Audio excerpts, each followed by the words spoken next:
screaming loud under a blood-red sky. Roads twisting hard where the shadows lie. Grip the handle, feel the engines roar. Freedom ain't a dream, it's the open door. Ride the storm, feel the thunder break. Cut the change and let the earth quake. Born to run, born to never fold. Heart of fire, soul of untamed gold.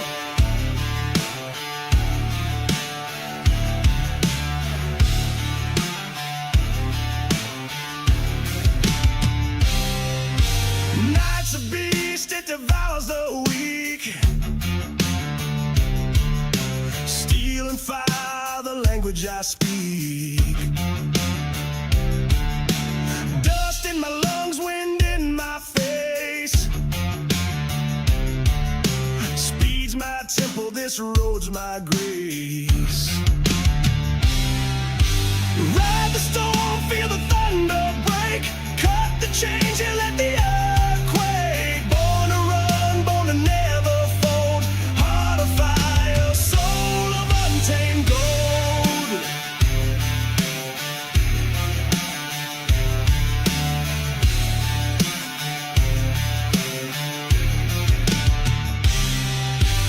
Ain't no cage that can hold me down. No leash, no chains, no goddamn crown.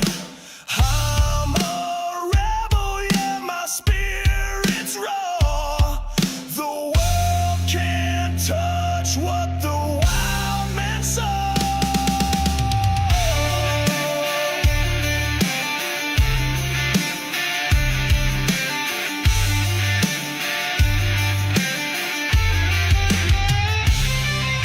Ride the storm, feel the thunder break. Cut the change and let the earth quake. Born to run, born to never fold. Heart of fire, soul of untamed gold.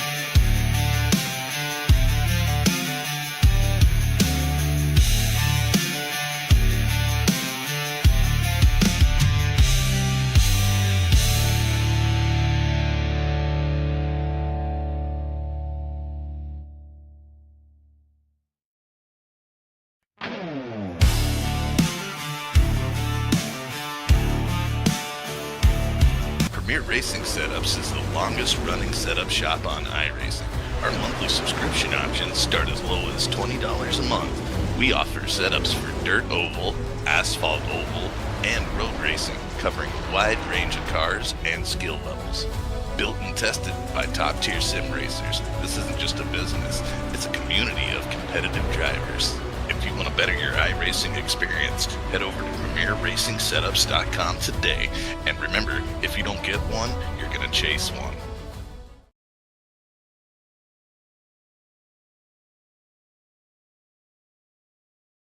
Is it?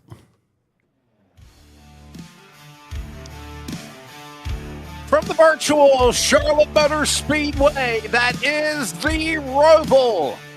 Coverage of season number 7 of the NASRA DSR Electric Truck Series playoffs continue. Tonight, we're at the Roval at Charlotte Motor Speedway. Welcome to our coverage. As always, I'm Wesley Outland, back again, fresh in from the boring race at Daytona. I'm just messing. Jacob Reeves is back. Hope he had fun taking his son David to the race. And Bigglestein Hopton, as always, punching the buttons. He's made it tonight. Yeah. Like, share, subscribe. Just lucky. Yeah.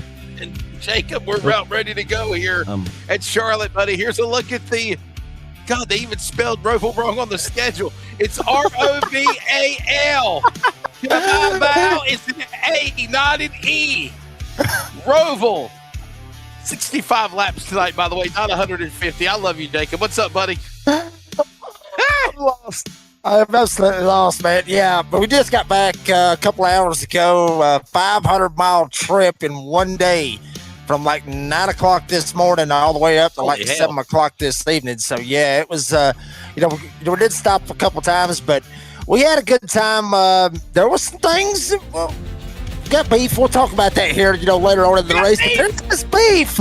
There is beef that happened in Daytona, Wesley. I can't believe it. Had to beat somebody's ass in the grandstands. Pretty close. I'm sorry. Or the infield. Let's go with the Roval. Adam Newton and Jonathan Cofield. They'll make up the front row in a Toyota, a Dodge Ram. Oh, row number 2, Tyler Justice and Blake Lothian. Oh, it's going to be fun tonight. I just got a feeling it's going to be. Row 3, Hunter Parsons and Phil Pappas. Oh, my goodness. Row 4, Justin Scruggs. Kerry Tribune on the grid. And Jacob, your top 10. Row 5 will find Cole Larson and Jeffrey Johnson. There you go, buddy. Yeah, you just think we're having fun right now. Just wait. I mean, this ain't even really got kicked off good, Wesley. P11, Matt Cherry, defending series champion. Taylor Peacock starting right beside him. Right behind them, obviously, Joshua Cessna Kappa. Top shot, number 80. Tyler Goodwin right beside him. See what happens between those drivers. Nate Bauer, 971 area code of NASRA, Buzzy Mongold. Outside of him, P16. Coy Miller, Lucas Lyons, the youngster, number 41 Ram. We'll see what he can do here tonight at Charlotte. Top 20 is Kevin the Frog, Luke Smith, Miss Piggy watching in attendance, and Craig Bontrager, the top 20. We're not done yet. Row number 11 finds Craig Schroeder and Andrew Harris. Couple of bow ties on row 11. Row number 12 on the grid will find Joey Stiers, followed by Shane Trotter. Row 13 on the grid tonight will find J.D. Larson, the Ford, and Mark Cofield in the Chevrolet. Row 13. Row 14, Brandon Wallace and Aaron Van Rydel in the Ram Amazon entry. Top 30 on the grid, Shane Scott and Stephen Gregory starts 30th. Behind them, obviously 31 to 32, Chris Ellis, Peyton Hubbard. That's kind of weird. 32nd, 31st on the card numbers, and you flip them where they start at. Steve Barnett, Raul Meza, 33rd, 34th. Back there behind them, you got Jason Morales in the number 1 Toyota. That's pretty much it with TJ Moore being the race director here this evening. Oh, yeah. Also, it looked like Chris Blanchard actually looks like he's going to be starting from the pits, which might not be too bad of an idea, especially here at the road course, Weston. In the back, CRN stage information. By the way, we are live on CRN as well. Dean, can you reset your sound on the other one? It's no sound coming out for some reason. I don't know if you cut it off and reset it, if it'll fix it. But anyhow, there it is, 65 laps. We are at the Roval, by the way. The Roval is where we are, as these guys will get ready to take the green. And, yeah, still no sound. I don't know why. The Roval is underway, and we are green flag at Charlotte Motor Speedway. The Roval is on, and, yeah, we were kind of question marking where we're going to run. Charlotte, Roval, where we going to run the big Speedway. And then it said it was 150 laps. Now, I think it's going to be 150 miles, 65 laps. And as you see, we are green flag here, and we're underway. Yeah, I mean, Wesley, you're absolutely right. I mean, if I had a pick, obviously it's going to be the mile and a half and not the road course just because of me. But if you're going to run a road course, this is the one that you would want right here, because this is the one that, it's action-packed, obviously history and tradition at Charlotte and everything else. But, I mean, what you see right there, obviously getting spun around right there. Taylor Peacock, obviously, Kerry Tribune. Yeah, Tribune getting set around. A bad spot for him right here, Wesley, as everybody's going around him right there. Kerry can't go right because they'll end up hitting the tire barriers on the right side. He has got to sit there and wait for every single driver to go by him because he can't just pull right out in front of them, because they'll run him over. He's got to basically yield the right of way to everybody else coming through there. I mean, he could if he wanted to, but it wouldn't be a good idea, right? I mean, no. Anyhow, caution out in the early going, so no yellow flags. But can we see the stage information again, by the way, for the race? I know we were talking about it. So we're going to go 15 laps, and then we're going to get a caution.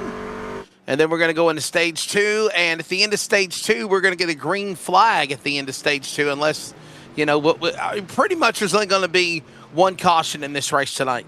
Just prepare for that, by the way. Jacob. One caution. That's it. Yeah. I mean, that's basically how it is, in NASRA. I mean, we don't usually get full course cautions unless it's obviously stage racing. But if they had an option, they do have the option. The powers that be could kind of flip it and not even throw any any cautions at the stages. They could just run it all the way. This is what happened. Peacock just kind of hit the grass, set it in there, and bye-bye, Carrie Tribune. And you got to think, Carrie Tribune is a good road course racer. Obviously, he's going to try to work himself back up to the field, but you got to think he's already right there. Lap 1, I'm already getting spun around right there. That's got to kind of tick him off. This is the man that I'm wanting to see right here. Shane Scott right here in the 21. For the reason being, you saw the wheel that he had. He's got a Formula One looking wheel. That ought to be able to kind of show you a little bit, because if you have a Formula One wheel, you ought to be worth a damn at a road course. At least that's my opinion. Buzzy Mongold, obviously, yes, he's even waving at us. There you go. But, Buzzy Mongold, he's got NASRA right behind him. Peacock got spun around on turn 4. God almighty, what happened to him? And Coy Miller's going around. God almighty, they all going around. This is what I was talking about. Action-packed road course racing. Getting cray-cray. Okay. Cray-cray, yeah. Cray-cray. Everybody had a good weekend as well, so, yeah. What's going on out here? What's going on? It's going down for real. What? Well, see, I think he might have actually got penalized, possibly got penalized for getting into Carrie Tribune and sending him around. That may be what it was, and maybe TJ Moore was trying to get Taylor Peacock to come down pit road and serve a penalty, because obviously they don't throw full course cautions here at the road courses in NASRA. Now, I'm just speculating, but that would be what I would think would be happening right there, was Peacock going down, and then all of a sudden he just couldn't lock it up, couldn't get down pit road, lost it, hit the outside retaining wall, and it was game over.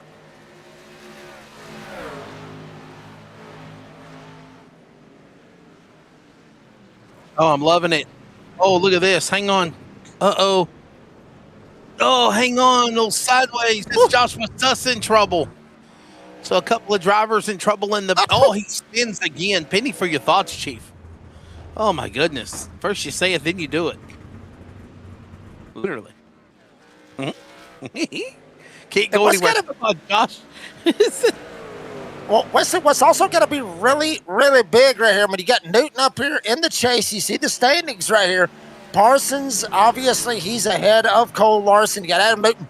Taylor Peacock is the big one right there in the 4th spot.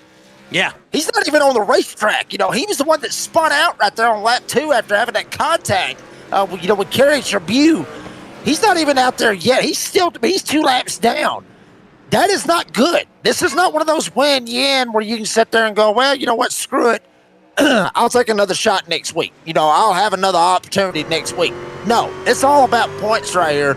Taylor Peacock already minus on Hunter Parsons right there. You see it minus 30. That already puts him in a hole, and now he's in a bigger hole, being 2-3 laps down. It's going to be a pain, literally. I'll go ahead and call it like I see it. It's going to be a pain in the ass for Taylor Peacock to have to battle back, get those laps back, try to get some positions with his race more or less being done early right here. Yeah, it's not a very good situation right now as they work their way back around. By the way, the drivers that are in gold or yellow, you see them on the track. They are the drivers that are currently in the playoffs. Playoff chase. Playoffs. Yes, the chase. Even before NASCAR decided their chase format, we've got our people locked in. And this is, of course, what is this, race 3, I think, or race 4 of the chase right now? Race 3 of the chase. So, there you go. Oh, no, Jacob, I just got to I'm kind of over the Roval. I don't want to say that to make anybody mad out there. I think NASCAR kind of realizes that it's exhausted. It's ran its course.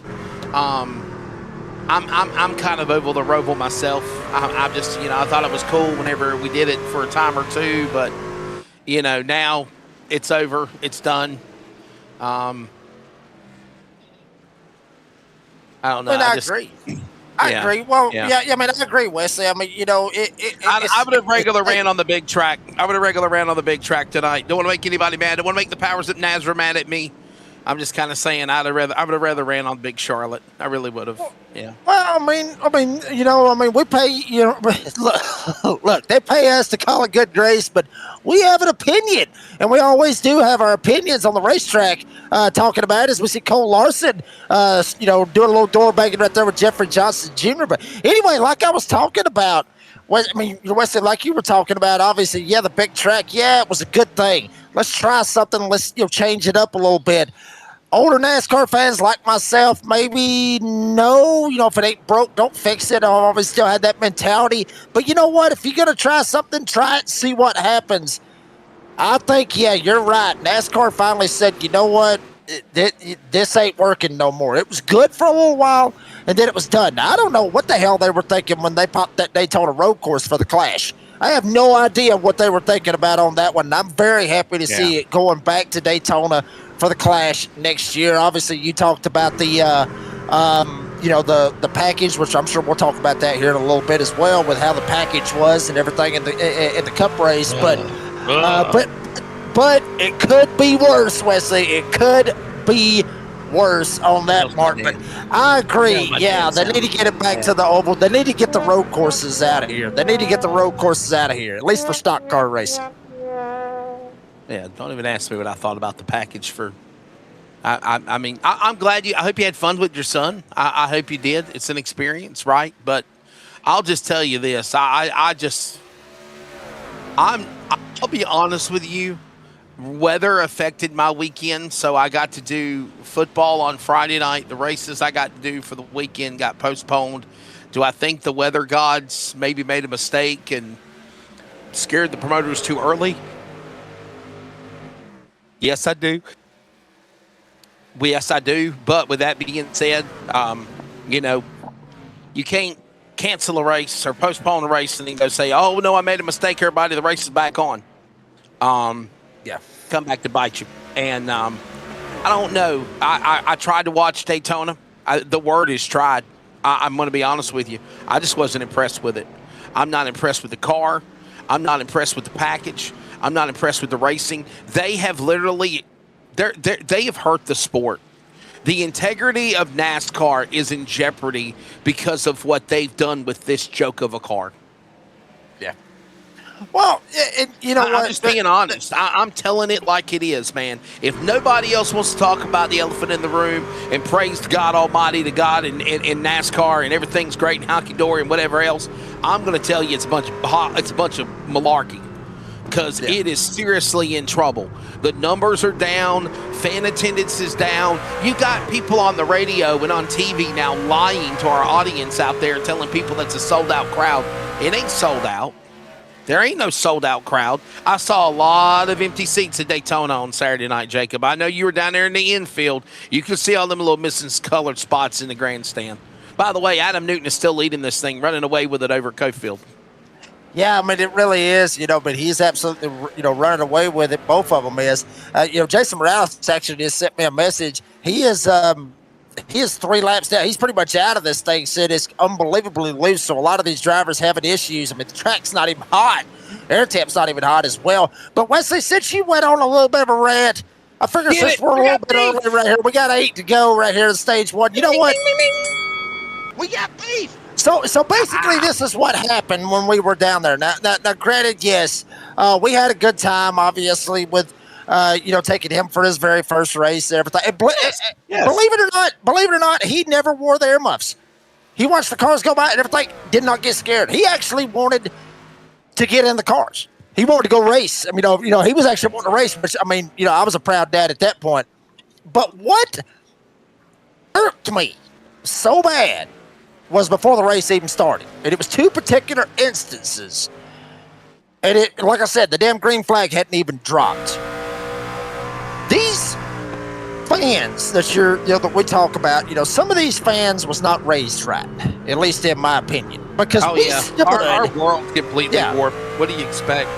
We was standing. Everybody knows how the drivers is when they do the introductions. They come down a stage. They come down a long stage at Daytona. We're standing out there in the grass, standing out there. We got boards. We got, David's first race. We got all this stuff and everything else. Before the drivers even come down, we've been standing there for 2 hours at least. Me, my wife, my dad, and my son, we're all standing there. And then all of a sudden, it's like 15 minutes before the race, or before the driver is going to come out, people shoving into us. They're pushing into us. Shane Trotter off the racetrack. But, people are pushing into us, trying to move us up and trying to slide in there. One of them hit my son's board, almost broke it. My dad's mad. He's getting into it with some of their parents because it was kids that was going in there. But the parents, they don't give a damn. None of them cared. We had grown-ups, Wesley, behind us that were coming in there saying, move that stroller. They were telling their spouse to move our stroller. And that's what I was talking about. You was talking about wanting to whoop somebody. Yeah, I was at that point. I turned around. I said, don't you touch that stroller. I said, you touch that stroller. I said, you're going to be toting an ass whooping. And that's exactly what I told them. And they wasn't happy about that when I said that, but they really calmed down a little bit after that. And then afterwards, the drivers coming down. We did not get as many autographs as we had hoped. Why? Because a lot of these drivers, they forgot where they come from. They say, this is a fan-friendly sport and everything. Yeah. But we're standing there. We got Sharpies. We got all this stuff. My dad's holding up a 2T shirt, for autographs and everything else. And, he got autographs. Joseval, Logano, Blaney signed some stuff and everything else. But Chase, no, never even looked at it. I mean, some of these big drivers, they just didn't care. They went right by us and went down and signed for some other people and then took off. But we're standing there with the 1-year-old and these other signs and everything. I understand they can't stand there and they can't sign for everybody. I get that. I 100% get that. Because if they stand there forever and sign, you could at least acknowledge me. Yeah, acknowledge. Give me a high five or give me a fist pound or. Well, they gave him fist bumps. Right. They did give him fist bumps and everything, but at the same time, it just wasn't right. They'd look at it and then they keep on going. That's what ticked us off the most. And when you have those kind of instances like that right there, that ticks you off, and then especially when it's not for you, because I didn't get nothing. Well, I did get a Ryan Blaney hat signed at Vance Auto Parts. I did get that. But Ryan and Joey, they were nice. They took care of all of us because we stood in line for 2 hours for that. That's beside the point. The point is these drivers need to understand where their damn paychecks come from. Now, granted, it's sponsors, it's salary and everything else, but like you said, Wesley, if the fans ain't showing up in them grandstands, where's the damn money at? At least that's me. You got to have people in stands. Like you said, it was empty up there. Now, granted, he got on the Jumbotron. That made up for it. But other than that, all in all, it was a good weekend. You just got some people that need to. Yeah. Let's call it a race. I'm done. Let's call it a race. I'm done. He's still leading. He's opened up over a second and a half lead over Jonathan Cofield. Blake Lothian, who runs NASCAR in ARCA, he sits right there in the number 3 position. And there you see now, of course, the battle with Kermit the Frog, Luke Smith trying to get the Lions, run him down for that spot. By the way, we are closing in on 5 laps remaining, and there will be a caution to come out because it will be the end of the stage. So there you go. Wesley, as you mentioned, obviously, stage points is going to be a premium right here. And I bet right now everybody, or at least all the drivers that's in the chase, are looking way down that leaderboard down there in 35th. Dead last out of everybody that started. There was 35 drivers that started this race. The last driver in there, that's Taylor Peacock. Look where he is at. That is your top 5 in the points. You got 5th, you got 11th, P1, Adam Newton leading. Cofield right there in P5. He's in P2 as the running order goes. Peacock way down here in 4th. That's got to be big for even Cofield and 5th, 6th, 7th. All these guys be licking their chops going, hey, we can move up a spot right here in the standings to try to help ourselves. Because, hey, at the end of the season, the higher you finish, more money you make out of it as well. You can win a lot of money just by that one extra spot. Could mean the difference between the extra $25 or so. So these drivers really licking their chops knowing Peacock's out of this thing. Yep, and they'll be coming to the line this time by. It'll be 4 laps to go as, whoa, hang on, Schumann, about ate the wall there. think that was actually Scruggs, believe it or not. Yeah, Scruggs a little loose there for a moment. Back there in that 7th position. Right now, Adam Newton is the man that leads the way. Is Adam Newton up in front? Adam Newton I had to fill in for him last night to call a race for him. Jacob, he had something going on or wasn't available. I don't know, but they asked me if I'd cover for him for the RGR, and I told him I would. I didn't have anything else going on a Sunday night. But right now, in addition to being a broadcaster in his own time, he also was one of the greats for NASRA, and he currently is leading the way here on the road course at Charlotte as we get ready to come to 3 laps to go. Time running out here in stage number 1. And he's doing a fantastic job out of that right there. Is it's starting to kind of get a little bit dark out here on the racetrack, which is kind of interesting right here. So I'd be interested if we might see some lights right here. Usually don't see that when we do Roval. Look at this, 3 wide going into the corner, J.D. Larson. And also Schroeder right there. Newton able to take it on the inside, wrapping it around, going through the oval 1 and 2 here at Charlotte. And obviously going to hit the bus stop here in a second. But able to squeak by him 3 wide. Larson, Schroeder understanding the assignment and letting Newton go on by. But now Cofield 2 seconds back. Now he's got to work himself through that as well. He's already got around Schroeder. Now he's going to have to see if he can try to get around J.D. Larson. And Lothian literally licking his chops trying to get up there and get that P2 spot.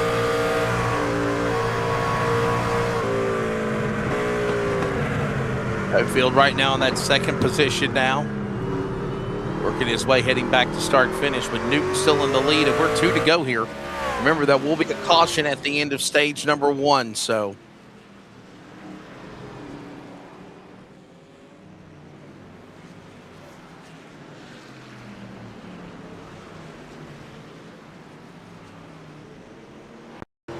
Then Scott here, and he was actually off the racetrack. We'll see if we can find it right here, Polk's Poppers. That damn bus stop right there, it is a pain right there because you got it up to speed, you roll it, and wow, Lucas Lyons actually gets into him. Maybe Shane Scott coming down, thought he was going to be able to slide down, not able to do it. Ends up spinning himself out off the front end of Lucas Lyons. That's one of those iffy situations right there, going in the bus stop on the back stretch, and obviously that kink on the front stretch. It's kind of a pain in the tail, especially when you're going in 2 wide. You don't want to go in 3 wide either. There's Hunter Parsons right here, your point leader coming into the night, sitting 5th right now, doing what he's got to do right here, sitting in the 5th spot. Wesley Outland, just get those points and just be consistent. That's what you got to do here in this chase format. There you go. As the final lap of stage number 1 going on, they'll come to the stripe. Win, they complete it. Adam Newton, there he goes.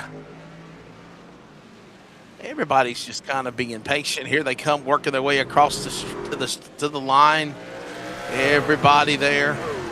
1 more lap to go. Adam Newton now going after a lap truck. Get out of the way, Blake. There you go. Blake Lothian right now in that 3rd spot, by the way. Blake Lothian, a driver that has raced in NASCAR and ARCA. By the way, I want to say probably his last race. His last race in NASCAR was at Indianapolis back in July there, Jacob. Final lap in stage number 1. Oh, we lost everything. Right here as they work their way around. Lothian tried to get up into the middle of that as well. Newton right there. Yeah, you mentioned Blake Lothian. I mean, that driver right there, that kid right there, Blake Lothian, has a very, very bright future in NASCAR. He's just got to get the right opportunities, and he's got some great opportunities. Hopefully he'll get some more opportunities later in the future. If he can get the opportunities and get the situations right for him, he will have a very good career, and I'm proud to have him a part of NASRA. I'm sure Brady and Cody would think the same way with having him a part of this racing right here that we got going on, having a NASCAR driver running with us, but certainly will be good. But I'll tell you right now, Adam Newton, he's a NASRA driver, baby. Through and through, coming around this time to take the checkered flag, green and white checkered. And the green and white checkered flag will come out over the start-finish line. Well, you know, in our world, stage number 1 is done. And Adam Newton will take the stage. Hey, finally, somebody got his hometown right from Hillsborough, North Carolina. Sure. Yes, sir.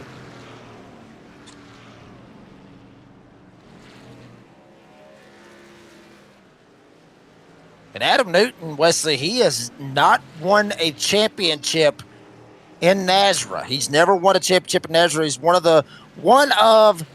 the leading all-time starters right there, mixed up right there with Raul Meza and everything else. So Adam Newton, he's been racing with NASRA for quite a while. He's trying to go ahead and get himself hooked up and try to help himself sitting third right there in the standings, as you see, 21 points back, 100 Parsons. Try to get him a third win of the season.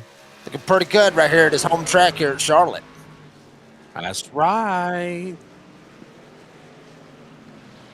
We're going to take a break, everybody. When we come back, we're going to try to grab Adam Newton. We're going to try to kind of, set the stage for Glass Mechanic Stage 2, which will stay green. I hear music, but I don't hear race trucks. I don't understand. We're back in a moment. Stay with us. NASRA Trucks, the Roval, with an A, not an E. Stay with us. Premier Racing Setups is the longest running setup shop on iRacing. Our monthly subscription options start as low as $20 a month. We offer setups for dirt oval, asphalt oval, and road racing, covering a wide range of cars and skill levels. Built and tested by top-tier sim racers, this isn't just a business, it's a community of competitive drivers. If you want to better your iRacing experience, head over to PremierRacingSetups.com today. And remember, if you don't get one, you're going to chase one.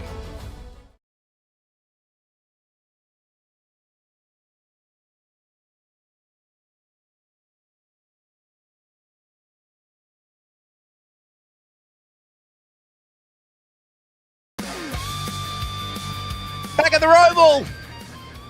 Stage number 1 is completed. Welcome back to our coverage on the NASRA 360 Racing Network. Wesley Outland, Jacob Reeves, Biggles, Dean Hopton here with you. And let's bring in swim driver, sim driver, stage 1 driver. Bring him on in here, my buddy, Adam Newton. Adam, way to go. Good job, man. Good solid truck in the 19 right now here at Charlotte. It is. I know there's some faster guys coming up, but good stage points, and I'll take it.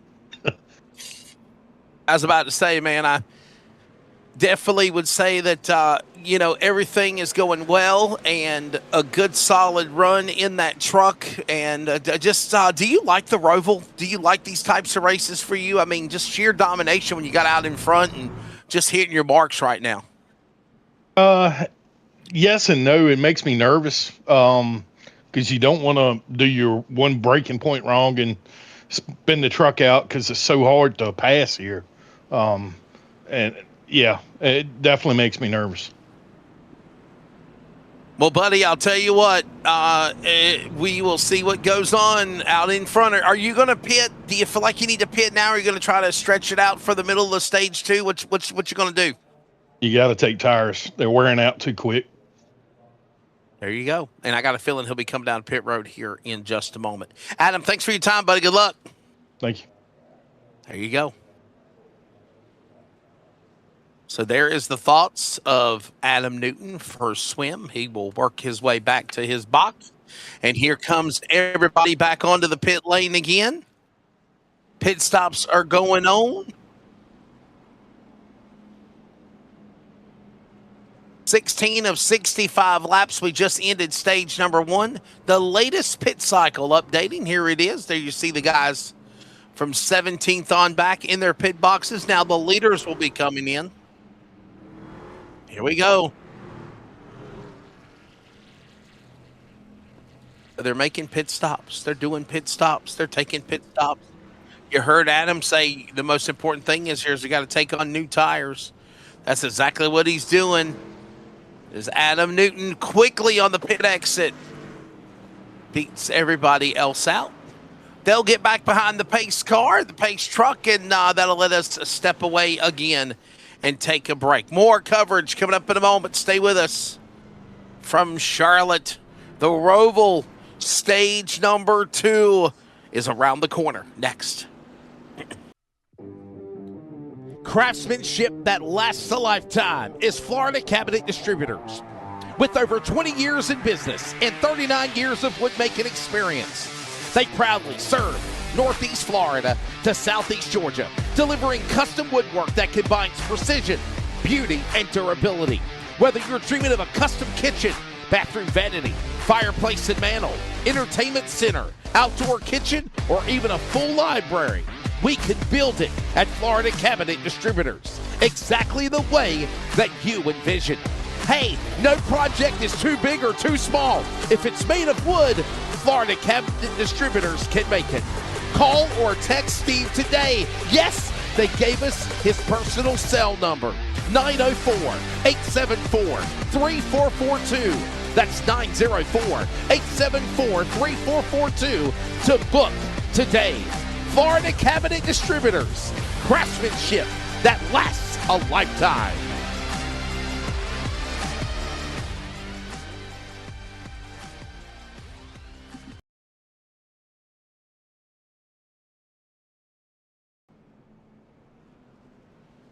Back at it here at Charlotte Roval. That's you live right here. NASRA 360 Racing Network, DSR Electric Truck Series, Chase Racing, baby. Ready to rock and roll. Stage 1 complete, going to 65. Obviously, we got our stages. There's your schedule. Obviously, the Roval with an A. A for effort, I guess. But that's what we got. We got the Roval, we got Michigan, and then obviously Talladega, what we got going on. From what it looks like, next Monday, we will be off. We will not be here next Monday from what it looks like as far as dates look. Obviously for Labor Day, hopefully everybody will enjoy their Labor Day weekend. Do it safely. If you want to shoot fireworks off, go ahead. Just make sure you shoot them up in the air and not at your kinfolk or your in-laws. If you go shoot them at your in-laws, by all means do that. Just don't do them at your kinfolk, and don't say that I told you to do it. Kansas, obviously, and thank you, Dane. Obviously, Kansas, and then you got Homestead to finish it off. Will be a good one as well. Redneck and National Jake Reeves, Wesley Outlet will be joining us here in just a second and take care of something. And Dane Hopton, Australian Bagels on production as well, getting ready. Dane, buddy, you like this road course racing a little bit. What do you think? What do you think about this road course racing, even with the stock trucks and all that good stuff? What do you think? It's all right. It's challenging. You can see some of the drivers who are used to the other series, for the Prosper Endurance Racing Series. That's on Tuesdays, bi-weekly. They've got obviously a lot of experience, but different cars completely. You got GT3s here. These are trucks. These things are heavy. They're not really designed to be braking and turning corners, but it's interesting to see how that they can manage it. And as Adam alluded to in the interview as well, too, it's like, your full concentration level is like one little snap of the brake pedal and, lock up a wheel or something like that. You're scooting off the track there. You get slowdowns as well, too. That'll occur. That means that you'll have to lift off on the gas a little bit so that you, otherwise you get a black flag after that and you'll have to serve a drive-through penalty. So that's always looming in the background. A few of these drivers have had that, including like Blake Lofiam, Jonathan Caulfield. I've seen them come up with a few yellow flags every once in a while. That means they must be exploring those track limits a little bit too much. Got to be careful of those building up by the end of the race as well, too, because then you will have to serve a drive-through penalty for incident points. Yeah, you don't want to have those kinds of issues, especially if you are in the chase. It could mean the difference possibly from winning a championship and trying to stay in the top 5. I mean, the points is pretty tight. I mean, you run yourself in a bad way, you can't get you some stage points. And, yeah, I mean, you always, can lose spots and, try to, gain ground as much as you possibly can. And then always got Talladega right there in the middle of the chase that could really make it interesting. Is what we got right here. Oh, nice. Hey, never saw that. Got the old crap logo right back there, right before the chicane. The poopy emoji. Sure. I love that right there. I love that. I never actually noticed it in the real racing and everything. It'd be pretty cool if that actually was on the real racetrack. For Charlotte, but obviously they're not doing the Roval this year, so we're not getting to see it. Not crapping about it, but, is what it is. So obviously, folks, going to lap 40 right here, so it'll be a 20-lap shot. That'll be the end of stage 2 presented by the Glass Mechanic, but we will stay green. There's not going to be any more cautions out of this. So those drivers that had their opportunities that last time around to make pit stops, that is it. And we're back at it. Green flag, Adam Newton, Blake Lothian, Cofield, Justice, Parsons. Top 5 right here is one of those passing zones. Turn 1, turn 3, turn 6. That's where you get your passing zones. Obviously over at the bus stop as well. Going to be interested as well. And also hearing, yes, by the time of day, Dean, how all this was and everything, the infield is going to be dark. It's going to be dark in the infield. That will be challenging for these guys because obviously these ain't supercars. They ain't nothing crazy with these. They don't have headlights on these things, so we'll be very interested to see how all that works out because there ain't a whole lot of lights right there in that infield. I don't know why iRacing just doesn't give them headlights as well, too. I know that the real trucks are going to do it for weight and all that sort of stuff, but you don't have to calculate the weight for putting headlights on a virtual racing car. It'd make it interesting. I guess I always want to try to keep it as original to the real thing. But it'll be interesting. I'll notice at the start there. So at the moment they've got the light. But yeah, I said to us, you can see there's no infield lights as you mentioned. You're going to get it around the regular oval course. But will they get turned on as well? I don't know if they are turned on the Roval.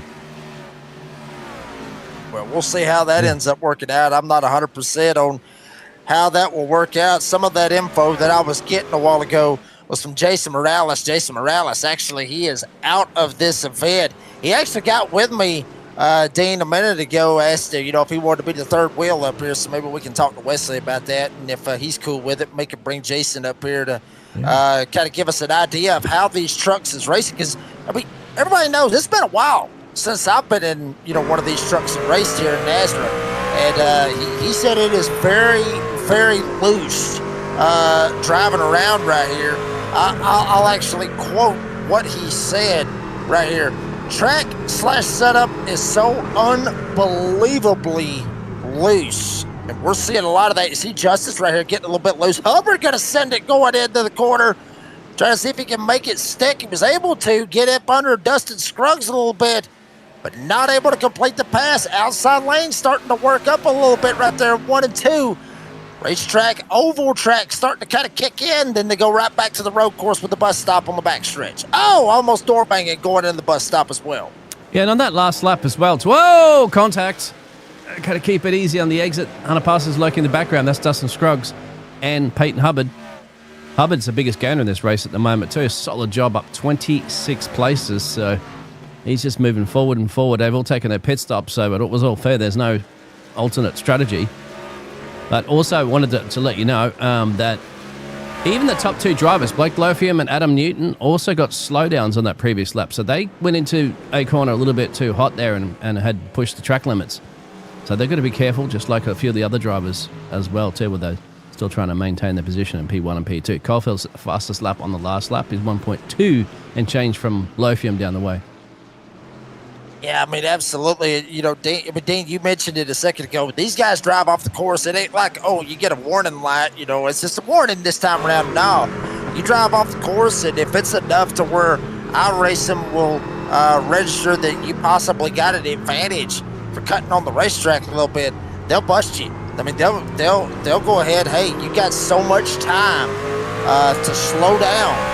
To be able to knock this timer down. That's how it is on road courses. If you try to cut the track or try to get an advantage or just drive off a track, and like I said, where iRacing believes that you got an advantage, an unfair advantage compared to everybody else on the racetrack, it will make you slow down to a certain speed. Yeah. What that certain speed is, we don't know, but you slow down enough, that timer, it'll be right there on the driver's screen, and they'll be able to watch that countdown. Depending on how much it was is depending on what you did, and that could mean the difference between keeping your spot and losing about 3 or 4 spots, especially with just how tight it is back here. Up front, it's tight up there for the front. Obviously, Newton, Lothian, you talked about them having their issues as well.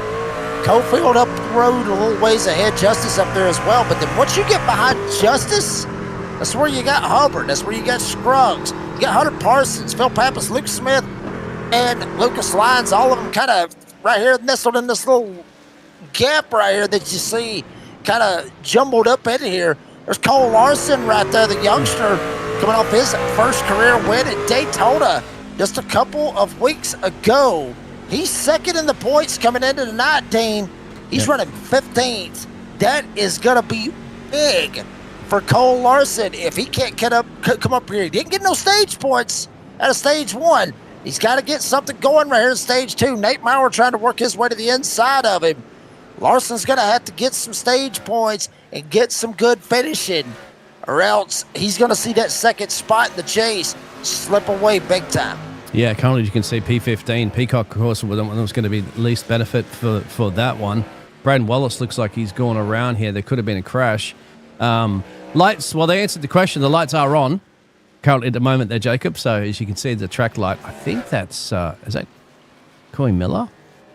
That's like got Coy some Miller, severe yes. damage. I think we'll have a look what's happened there.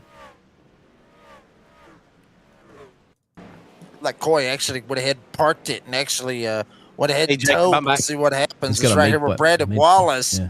We'll see what happened. Oh, damn. Hillbilly just Oh, wow. stops right Oh, here. Wow. wow. Brandon Wallace. Hillbilly right no there caution. as well. But What no happened caution. to Coy? That's what happened to Coy Miller. Good Lord. And a couple of them slid right through the middle of it and almost got into it, Wesley.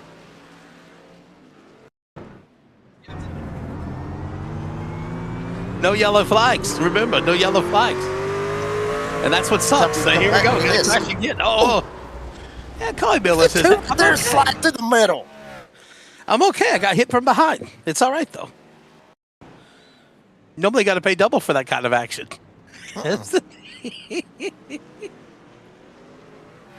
Hillbilly, he might have looked like he might actually Oh, have wow. one of those things we were talking about, Dean, where he might have had to slow down and just didn't know that Brandon Wallace was right there behind him. There was some other drivers. Yeah, see right there. I believe that was what it was. Hillbilly kind of cut that corner right there. Might have had to slow down, but didn't understand and didn't know that Brandon Wallace was right there behind him. Bam, goes Coy Miller. Look at Joey Stires and Shane Scott just slide right through the hole.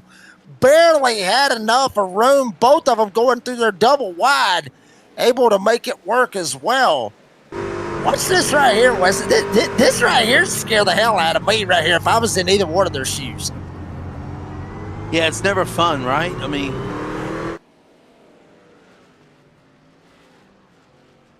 look at that. Wow. That's heartbreaking. Yeah.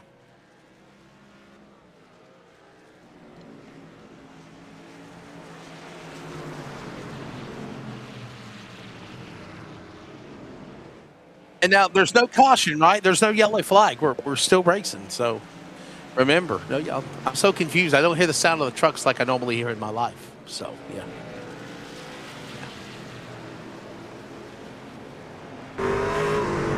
Yeah, I was about to say, the only way that I would see them throw a yellow flag manually is if there was like a multi-truck crash, track is blocked, but we just haven't seen that. And honestly, I don't think I've ever even seen it before, Jacob. I mean, 9 times out of 10, when I do these road races, I know you do as well, as long as, you know, one of the things I have noticed recently is the habit now of trying to stay green at the end of the stages. You know, but other than that, I mean, we don't see a caution flag except once or twice. That's it. No, I mean, you're absolutely right. I mean, that's about the only time that, you know, we end up seeing something happen like that is, you know, it being a track blocker. 9 times out of 10, it doesn't happen, you know, here on these road courses. The only time I think you would probably get that is maybe on a restart or on the initial start going into turn 1. That'd be the only time you would have any issues of possibly a track blocker that would cause issues. But obviously, we've already went past the initial start. We've already went past the restart, the only one that you're going to get of the evening. So, I mean, unless something crazy happens where you got one guy, he spins out, and then about 4 or 5 more pile in, and they're stuck on the racetrack. I mean, granted, they can tow. But at the same time, you get about 5 or 6 of them that pile in off of one wreck. they may throw the caution at that point. It really determines on what the race director TJ Moore decides on that matter.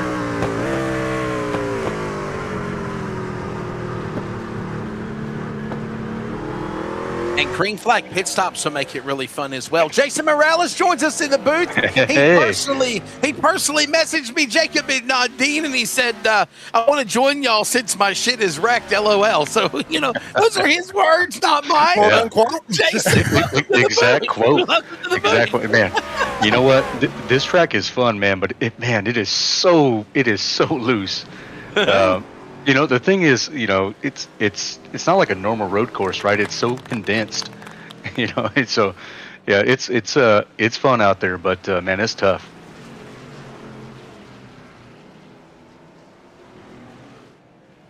What corner is the roughest one to get around, Jason? I mean, obviously, you know, you ran you a couple laps. It wasn't a whole lot of laps, but what corner would probably be the roughest one at all these? So right where we're watching right now, coming out of this turn right here, it is so tight, and then the way you're shifting down, you know, the thing is, you know, with a track like this, you're looking in your mirror so much because you're not trying to get run over, right? So, but that turn right there, I believe it's 6.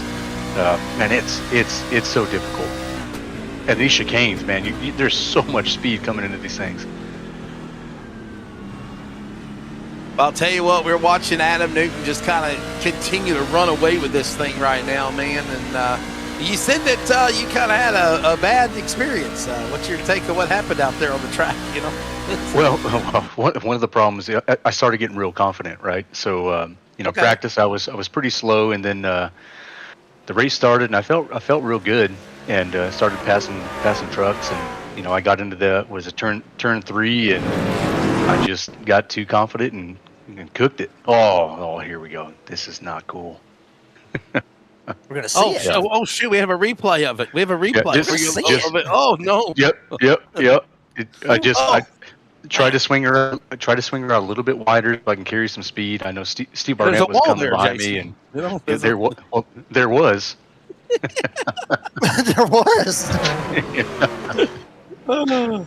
Yeah. But I tell you one thing. I was telling Jacob earlier that the race time was set at, I think it was 6:30 p.m. So it's an evening start time, so it's going to get dark, and it's really challenging seeing the infield. They got lights though, right? They got lights, don't they? They do on the main track, but the infield's going to get pretty dark. So there's going to be some spots that are going to be really hard to see as you're in your braking zones, you know. And as Jacob, as you know, with road course racing, your marks are everything.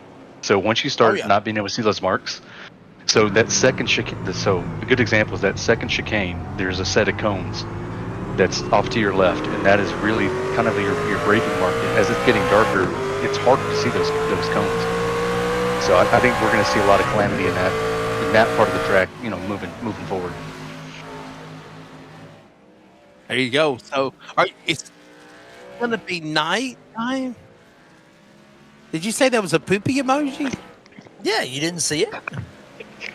Yeah, right up there on the fence. There it is. There's a poop emoji. Oh my goodness! You can see it. Oh shit! I see it. I see it. It says It says it's the beep. Oh, Jesus. And that's the perfect spot for it, because I don't know how many times I was going to that area and I was like, oh crap. Oh my goodness. I love it. I just love it. That's all I gotta say is I love it. Oh, it's good to be back up with you guys, man. It's been a while. Yeah, it's good to hear from you, Jason, man. And I gotta ask you how the season's been for you, right? I mean, I know we haven't really called you. Yeah, just what do you attribute that to? I mean, it's like an interrogation now, You know, just the league has gotten so good. I mean, if you run top 15, it's a great night. You know, the top side of the field, I mean, they're so fast. But it's not just the top side of the field. It's just everybody throughout. I mean, you have to race so dang hard now.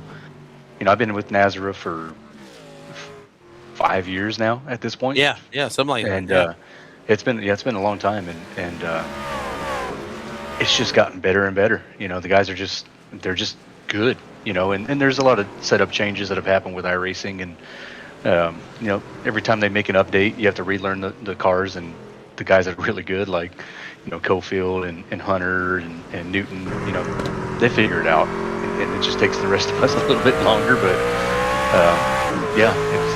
I love it. There's nothing more I'd want to do than do this with these guys. It's such a great group of guys. Jason, I'll ask you this as well. I mean, we're seeing Adam Newton pretty much. I mean, he's pretty much walking away with this thing. But he started on the pole. He's pretty much kept it up at the front all night long. Well, who is the favorite? I mean, obviously we've already ran a couple of races right here in the chase and everything else, and we're close to the halfway point, if not right at the halfway point. Who's the pick, or who's the favorite at this point right now to win it all when we get to Homestead in October? Selfishly, I would love to say Hunter. Obviously he runs for me for Highline Racing, but Hunter's good. Hunter's solid everywhere, but it just feels like Adam's due, right? Yeah. I think it's Adam Newton? Come. Yeah. But I feel like it's going to come down to Adam, Cofield, and Hunter. They're super consistent. Doesn't matter what track you're at, short track, intermediate, road course. I mean, they're always tough. And I don't want to discredit Cole. Cole's he's a heck of a driver. He just maybe doesn't have that consistency yet that those guys have. But he's always fast. Maybe experience. Would that play a little bit into it as well? Maybe experience. Honestly, I would say probably the patience. I've raced around him a little bit, and he does throw it in there from time to time, and I think. As Jacob, when you get used to people doing that, what are you going to do as another racer? The guys behind you that's going to throw it in. You're going to block those runs sometimes. If a guy runs you really clean, you're going to race him different. So, with good example with Adam, if I know Adam's faster, he's going to run me clean, but I'm going to let him go. Guys are going to run me a little bit rougher or throw it in. I'm going to make it live in hell. That Ryan Newman mentality, I guess. Newton, Lothian, Cofield, Hubbard, Justice, top five chase drivers right now in the top five. 4 out of the top 5 right now, and in the top 10 there are about 7 drivers from the chase in the top 10 as it stands. We're chatting with Jason Morales, and Jason joined us. And obviously, you refer to Adam Newton, you refer to all these guys, man. You talked about just how competitive NASRA's become. Is that good or bad, do you feel? Well, I think it's great. It's funny. I'll jump in official races, here and there, and I win. I go in those, I win them, win the pole, and then you come in here and you're running 25th. So it's really humbling. But you get to get in there and watch these guys run laps and try to figure out what they're doing. NASRA's it's a great league. Do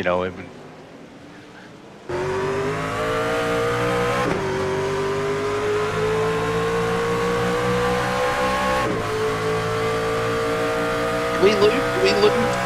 Did we lose? Sorry, the mic dropped there for a second. Oh. Mic drop. Mic drop. Mic drop. No, Peyton's really fast. He was fast in practice, but man, I tell you, a track like the way that this track is running, it's really hard to think it's Adam Newton. He's just so good when there's tire management that's involved, and if these tires are falling off, it is really hard to get around this place. And this is just a track that just suits Adam.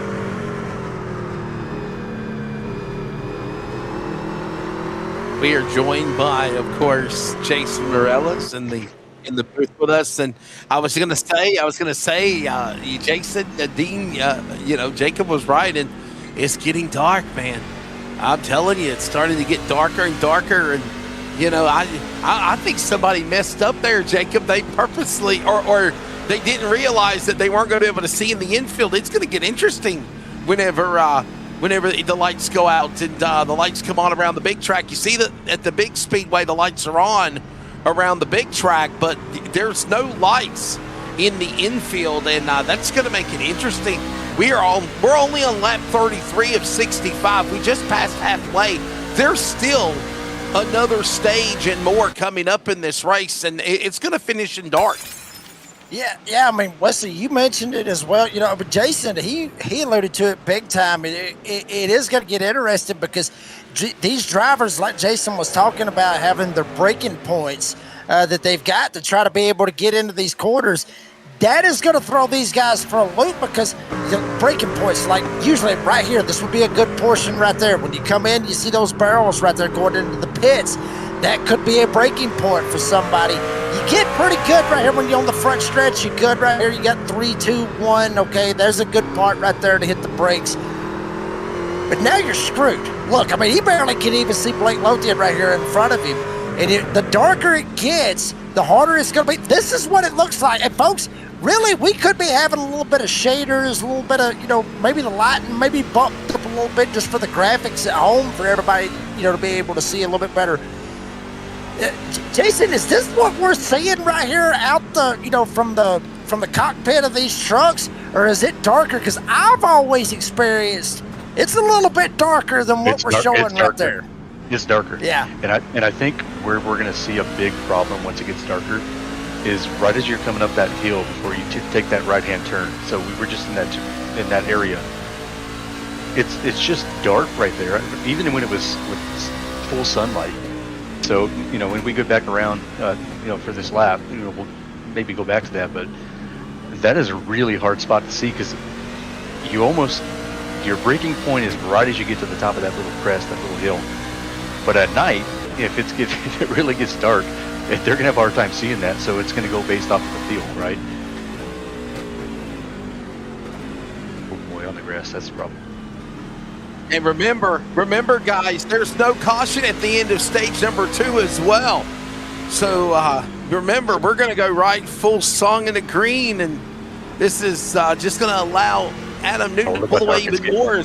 Lothian's under attack, though, Jacob. Cofield's right there after him, man. I mean, one wrong slip, he's got him. So we're coming up to that point where it's going to be such a problem. So right after you take this right here, and then there's this crest at the hill, and we're coming up to it. Right there, that is going to be a problem when it gets dark. You can barely see going through there. You better can see it right now. I mean, it's crazy right here. I mean, that would literally be, a perfect spot, for fans, virtual fans, or however you want to look at it, to be able to kind of kick back, have them a cold beer, and grill them a steak or shrimp on the bobby, if you want to, for Dean to kind of hook it up as well. So that will be interesting. This backstretch, like you were talking about, Jason, you got lights all the way around that part, all the way down the backstretch, so it kind of helps out. It's just going to be that infield that's going to be pretty crazy. And I mean, Wesley, it's like he was talking about. You get in that infield, I mean, everybody's got their own agenda. They're going to try to send it just a little bit harder, and they got their own points, and obviously stage points coming up and everything. That is going to be crazy as hell. Brady LaBeouf is not here. The boss man is not here. I'm not sure what's up with him. I don't know where he's at. Hopefully everything is okay with him. He didn't want to run the Roval. He didn't want to run the Roval, probably. I don't blame him not one bit. And that might be why he started it in the damn evening time, just to throw everybody a curveball to kind of screw with them right here. Hey, I wasn't going to run it. Let's make it more challenging for some of these guys. That's the scrunts coming down right here with 5 to go in stage 2.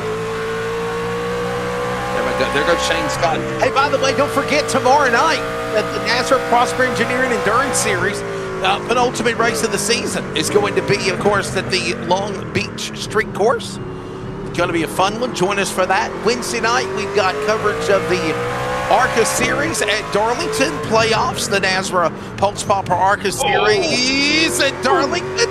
And then we're going to Iowa on Thursday night. There's your schedule. Keep up with it better than others. There you go. So Jacob, kind of to your point, right? As it gets darker, it's not just your braking points; it's where other guys are braking.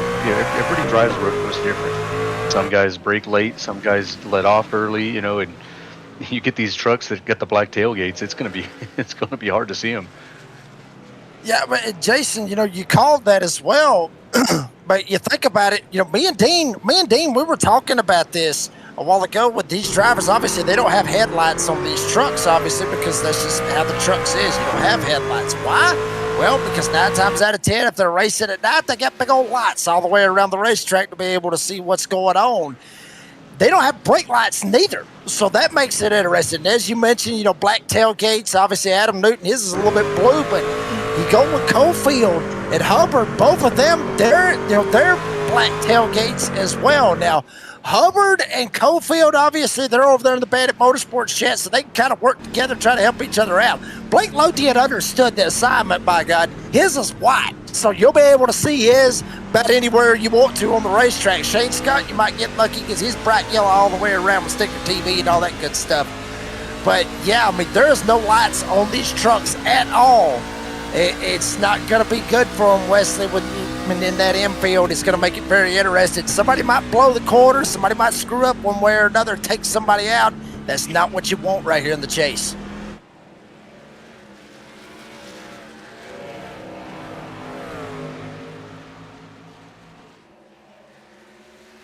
Yeah, so in this stage, I would run it empty, because to finish the race, I think you really want to have that full tank just to keep those back tires under you.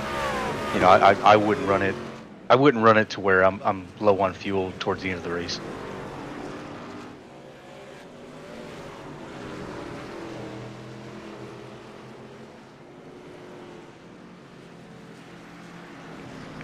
Man, it is dark. Golly.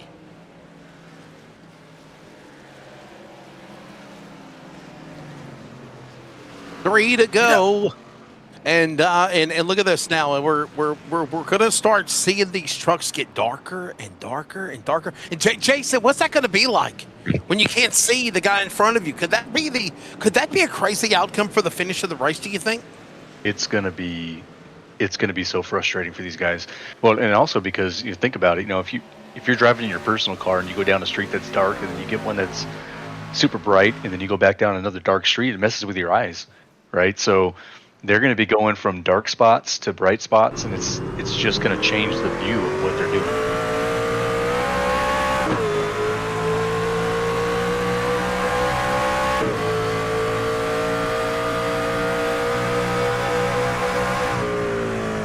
And Dean just brought up another good point. The leaders are so much faster, because they're comfortable. The guys that are slower, they're going to. In the dark, they're going to be even slower, so we might be looking at 4 to 5 seconds of a difference between lap times between the guys that are fast catching the back end of the field in the dark.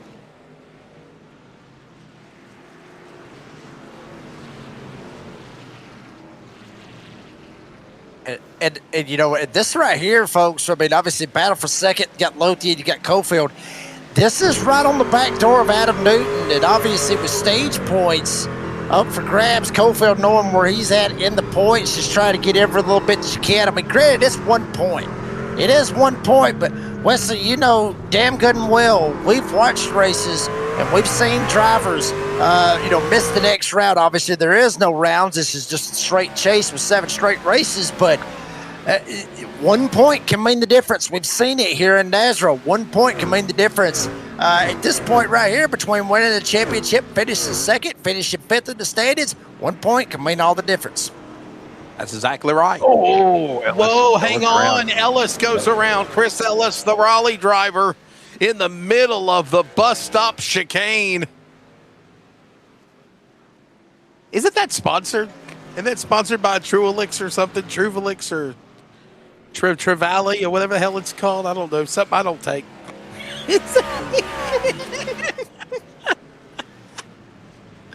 Blake. It needs to Blake is all over him. They last pitted on lap number 17. So you heard Adam tell us that tires were important. So we're already heading to lap number 40 of the race when they come to the line. So that'll be interesting. Yeah, there you go. Yeah, I think we're probably going to see the majority of guys coming in. Probably, I would say probably about 8 to 10 laps. I mean, that's really as far as you're going to want to go with this. That way you get to the end, fresher tires, full tank.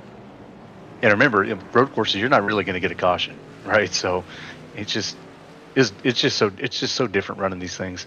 And again, when it's a conversion track, which what I call it, it's completely different. But I tell you what, man, Lothian he is all over Adam. I didn't think anybody was going to catch Adam, but Lothian's a hell of a driver. We already know that, right? That's why he's on the TV. What is that? The trilogy, the Travalia, whatever it is. Turn number the heart. You remember there used to be the Tums heartburn turn.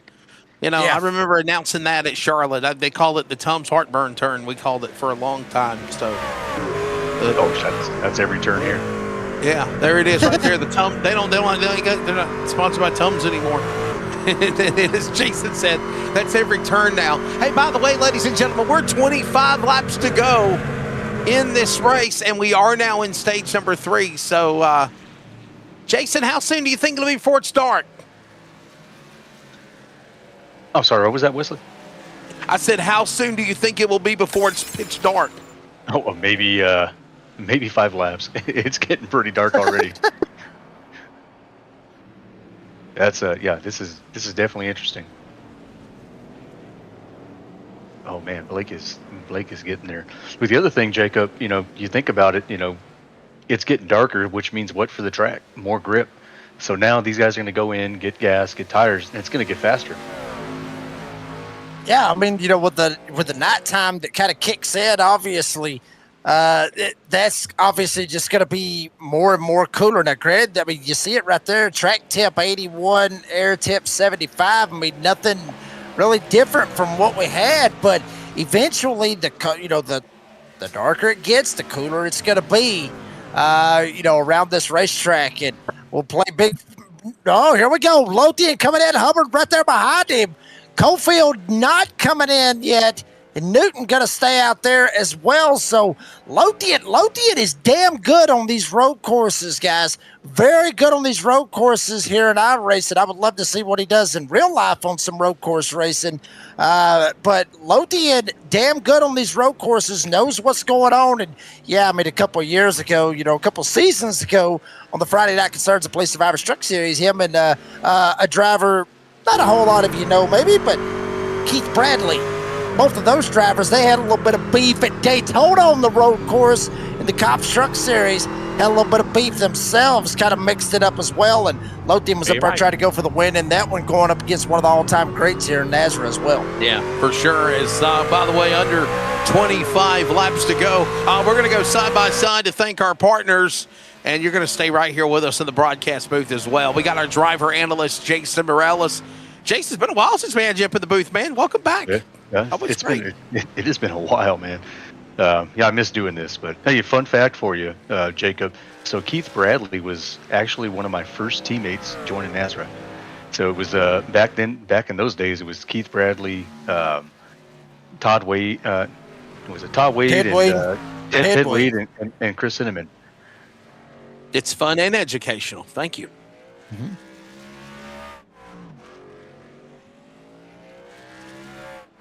Yeah, so we're kind of right on that mark. What I thought, 5 to 8 laps is where I thought these guys would be coming in, and I mean this is it, right? So now you got to make sure you hit your marks, and it's all the way to the checker now. Ready to take her to the finish line, yes, sir. There you go. It'll be Jonathan Cofield really in the lead. Yeah, Jonathan Cofield now in the lead. Luke Smith second, Hunter Parsons third, and that is all because Jacob Adam Newton comes down pit road lap number 42. I got a feeling if they ain't pitted yet, they're going to be pitting the next lap because they don't want to get too far behind of what Adam Newton pitted. Yeah, I mean, they don't want to run themselves in a bad way out of that. I mean, you want to try to keep yourself kind of in that same situation. This ain't like you're racing at Old Atlanta. Jason can allude more to this as well, but this ain't like racing at like Old Atlanta or even here at Charlotte. I mean, tire wear, yeah, it's going to be big as well. Yeah, you might catch them on the back end, however you want to do it. You already see Cofield already. He damn near lost it right there coming out the bus stop. I think Cofield coming in this time, but I mean, it's not like that bad. I mean, yeah, the tire wear is going to be a big key. Is you see Cofield, and proved me wrong on that one. Made me look like an idiot on that one. I really thought he was going, but he was not going to go this time by, obviously. But yeah, I mean, you want to go ahead and take that opportunity and go right here, and especially with Cofield right here, knowing what happened to Peacock earlier on. Look at him; he's hitting the damn wall 9 ways Sunday. He better get that 58 down pit road big time, baby. He hopefully gets a flashlight when he's down there. Yeah. So I'm curious, Dean. Can we see the lap, like maybe a lap time comparison between what Cofield's running, and somebody that just pitted? Don't be asking for so much now, Mr. Driver Analyst. It was.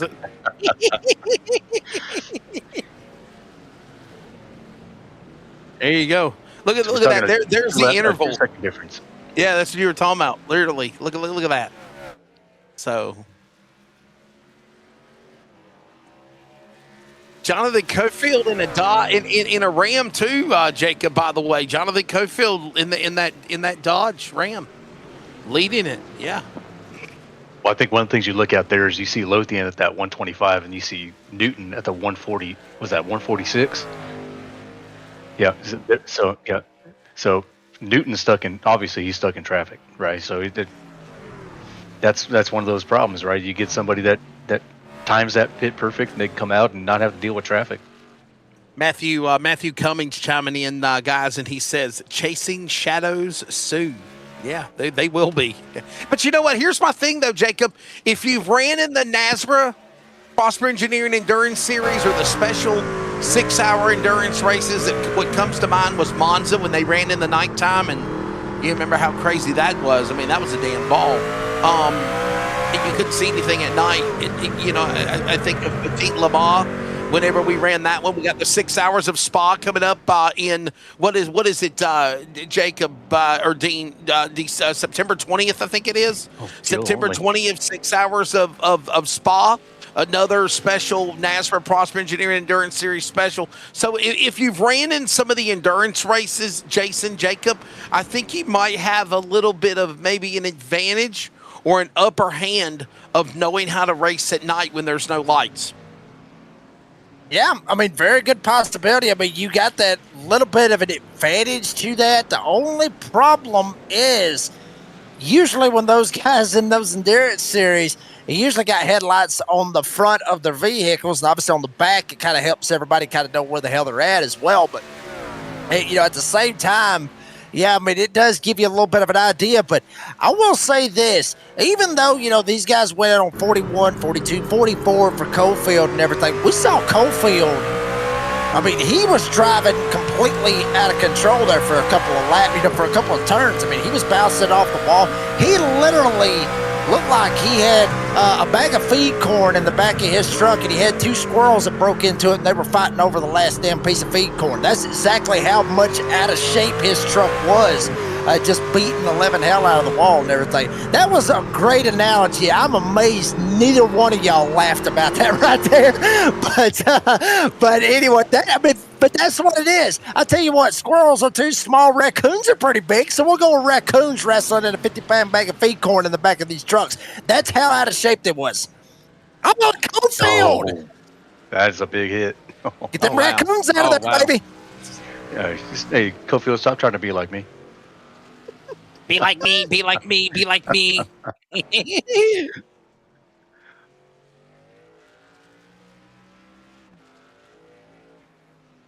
Let's see. I wonder if this is a downshift gone wrong. Jacob, that looks like a downshift gone wrong.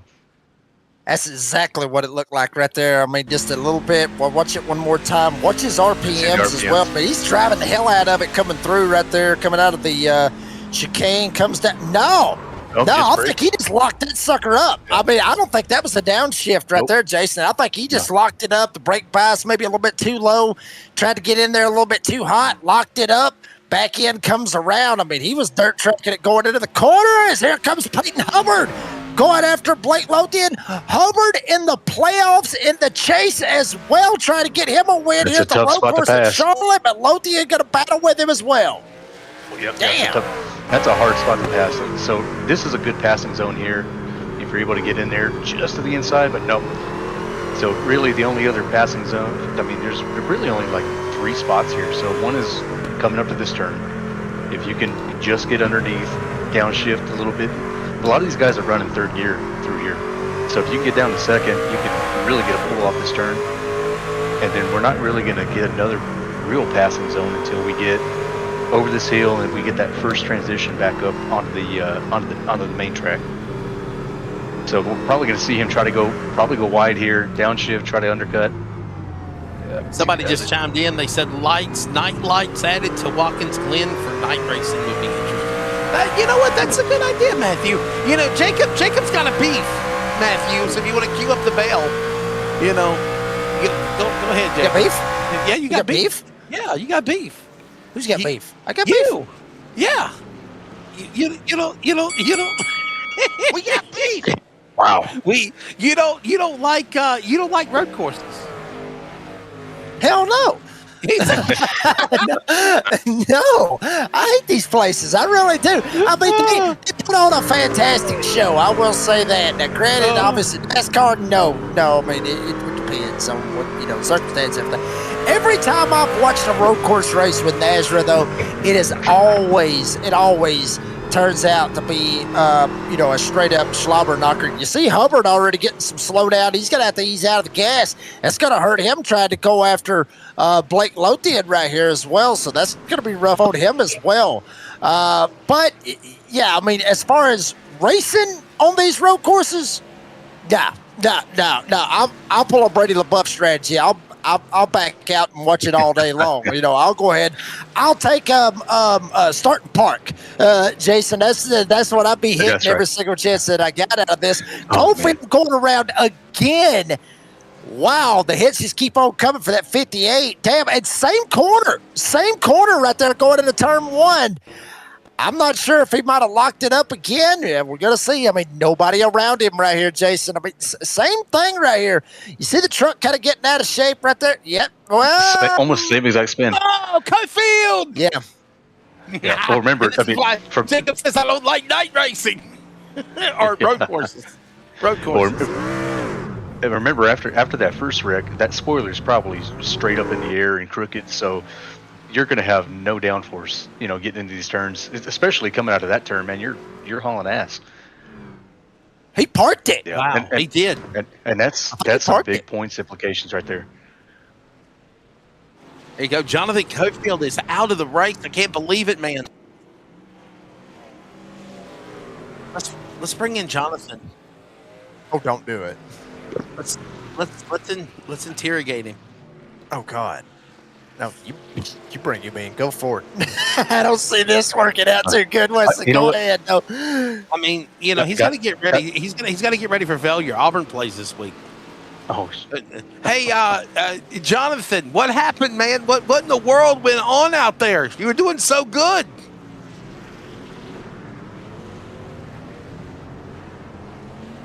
I told you didn't want to talk about it. Yeah. Did he already leave? Guys, I tell you one thing. Just watching the laps that have been going on, Blake is really good around the track everywhere against Hubbard, except for right here in these bus stops. I don't know what Hubbard's doing here different, but watch how much he gains on both of these bus stops and chicanes. Just every single lap, he's gaining 8/10. It's crazy. He has declined comment. He said no comment right now. So Jacob is Jonathan's not happy. So there you go. Yeah, I mean, this is different. Obviously, with Jason, Jason will come up here. He'll be yes with us. Jason don't give a damn. I mean, he's not racing for a championship. Nothing against you, Jason. But I'm not even racing for 40th in points. It's been a horrible season. Well, what do you got to do to reset? What do you got to do? What do you got to do, Jason, to reset and get better for the new season coming up for season 8? What do you got to do? You know what? Honestly, I need more time to practice. My work has been pretty demanding recently, and I just don't have the time to put the laps in. And if you want to be competitive in NASRA, man, you gotta put laps in. You really do. Gotcha. Oh man, Peyton's gonna be a problem. So this bus stop coming up, this is where he is beating Blake every time getting into this first little bus stop. And he just drives so deep. Right there, it's such a good roll. But obviously, looks like Blake figured something out though. I think Blake's been watching him in his mirror, driving a little bit deeper.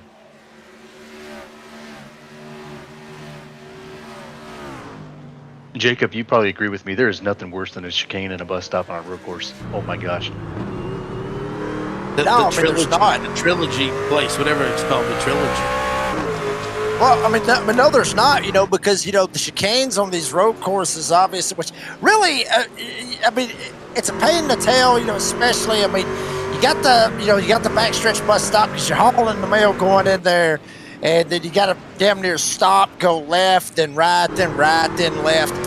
The one that I always had the issues with, Jason, was the one coming off of 4 and hitting the chicane right there on the front stretch, because you're going from banked to flat, trying to lock it down, trying to make the turn as you see them working their way through as well. Wow, trying to get around Joey Steyer's right there is a little bit slow as well. Yeah, no, but Jacob, you're absolutely right. But then also those, those chicanes, you want to hit those rumble strips, those turtles, whatever you want to call them, for rhythm, But if you hit them the wrong way, man, those things send you flying. Oh, that's not good. That's not good.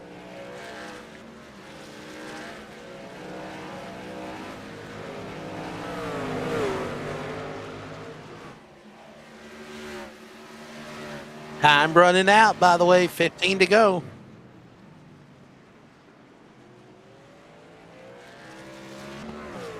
That's going to be a slowdown. That might be a slowdown for Blake. Looked like he cut that corner a little bit.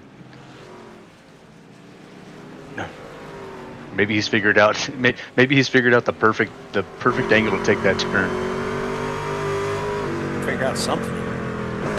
Look how dark it is, and that's a bright orange car in front of him. You can't even see it. Goodness.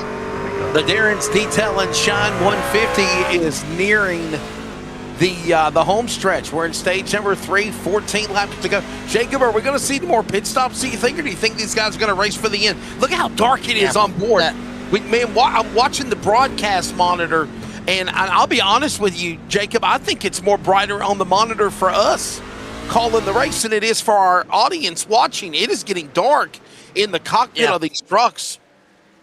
Yeah, I mean, I think, to answer your first question, no.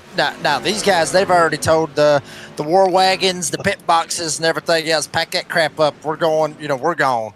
We're not worried about nothing. What we got is what we got. Obviously, they would be waiting on a caution if it was going to happen, but there is no more cautions. Obviously, we're at a road course, so it ain't going to happen or nothing like that. So they're not worried about that in any way, shape, fashion, form. But yeah, I mean, it is getting dark. Jason, you alluded to it as well. Watch Hillbilly Steve Barnett right here going to the bus stop, locks it up as well. Another driver in the chase.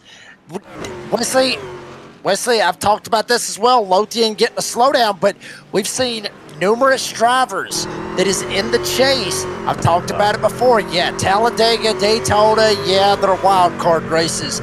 These road course races, good God. Oh. What the hell was he at?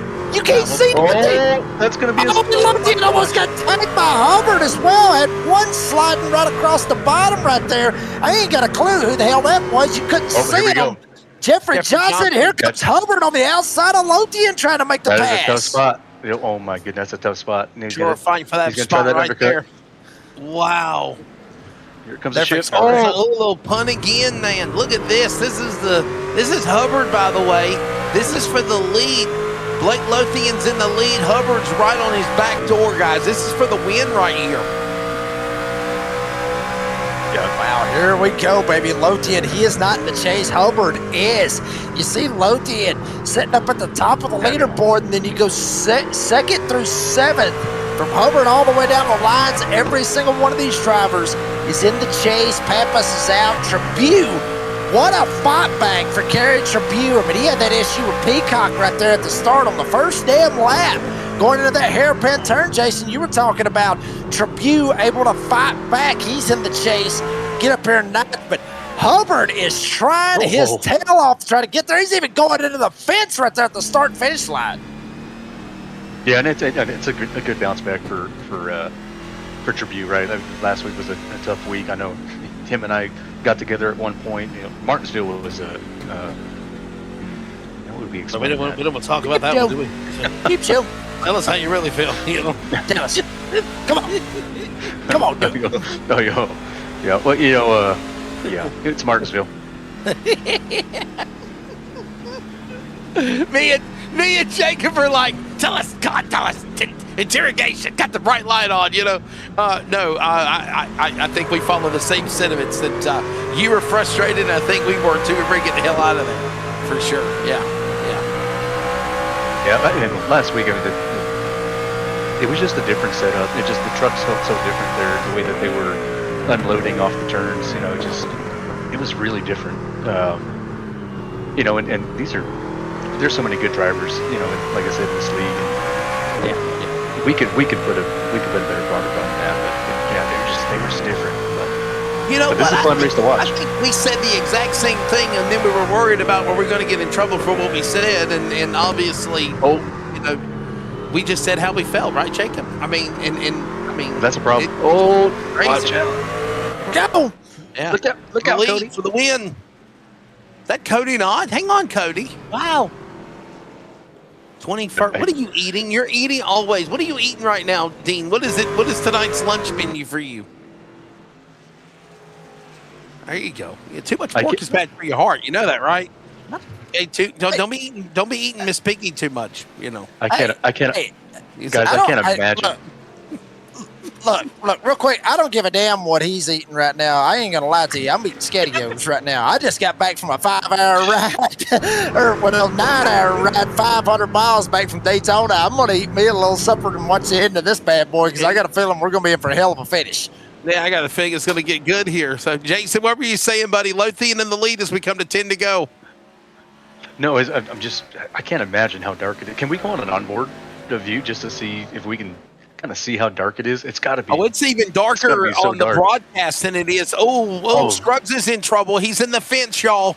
Scruggs, 12th on the racetrack, and he's got a meatball flag. Yeah, broken wheel. So he'll come down the pit road. Wow, 10 to go when they come to the line. Yeah, we'll just find somebody going in the corner and Field. Oh, baby. I guarantee you, it looks much darker when you're actually in the server as a driver. Well, right. So there's usually with the road courses, the incident points are turned off because of the off course. Yeah, look how dark it is right here. Oh my gosh. Oh my, right here, like you can't even see your braking point. I mean, let's go. Let's stay here until we get to that top of the hill because that's where I think the big problem is going to be. So coming out of this turn, and then we're going to get to the top of that little hill. Oh yeah, I would have. If I didn't crash on lap 4 like I did, I would have crashed there for sure. Look at this thing, goodness. And then right back to the brightness. Pretty impressive what these guys are able to do tonight. What's the best of the best, Jason? I mean, it's the NASRA DSR Electric Truck Series. I mean, you can't find nothing better than these guys right here. Which, I mean, that's what it is. 10 to go. Cofield off the track as well. He just had a night, man. 3 laps down. That's going to be rough on him as well. But Hubbard tried to go after Lothian. Lothian tried to get him one right here. Like he's got a shot, Wesley. Hubbard just still trying to make it happen. Hubbard actually got the fastest lap of the race. He had a 124.878. So, but it wasn't that last lap or nothing like that. These guys are actually 3 seconds slower than what they were running for the fastest laps of the race. Oh, yeah, buddy. He's all Mother Hubbard and only Lothian's in the cupboard. 9 to go. Oh, look well at this. done. Look at how dark it is with these camera angles. Look at this. And look at how dark it is.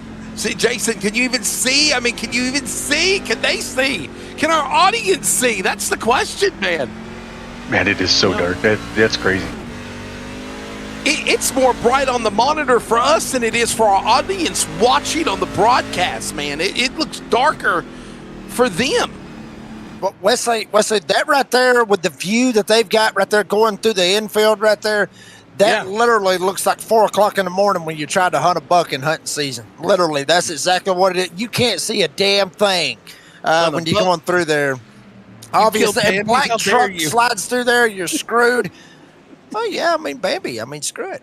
We don't go after Bambi. We go after Bambi's daddy. You know, obviously he had a pretty good rack on him, so obviously we go after that one. Shane Scott though working his way. Try to get him a little top 10. He's up 19 spots. He's not the biggest mover in the field right now. It's Hubbard up 30 spots. Peyton Hubbard is trying to get up here and win this thing, but Shane Scott up 19 as well. Boy, I'm telling you, that Formula One wheel looking good, but back up here at the front, baby. There you see Luke Smith try to slide in here and go after Tyler Justice.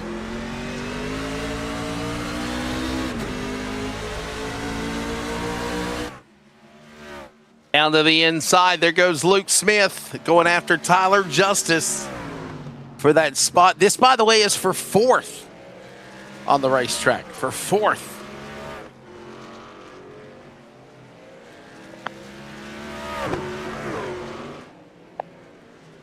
Oh boy. Jason, now we're in the final laps of this race, man. So what's these guys thinking right now? What's their mindset as they get to the home stretch? I know that this is not a real race simulation, but it's the closest. I mean, I know it's not a real race truck, but it's the closest simulation to the real deal. You got to be tired. Your mind's got to be wandering, right? I mean, they got to be exhausted at this point, driving already 150 miles.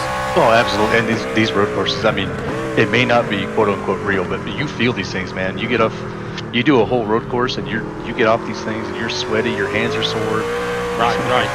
Your feet are tired, and most of us have, and most of the guys in this league have some pretty good setups and good gear, and the force feedback is really strong, So it's a workout, But right now what they're thinking is just stay on the track. If you just stay on the track, those are things like that. That's not what you want.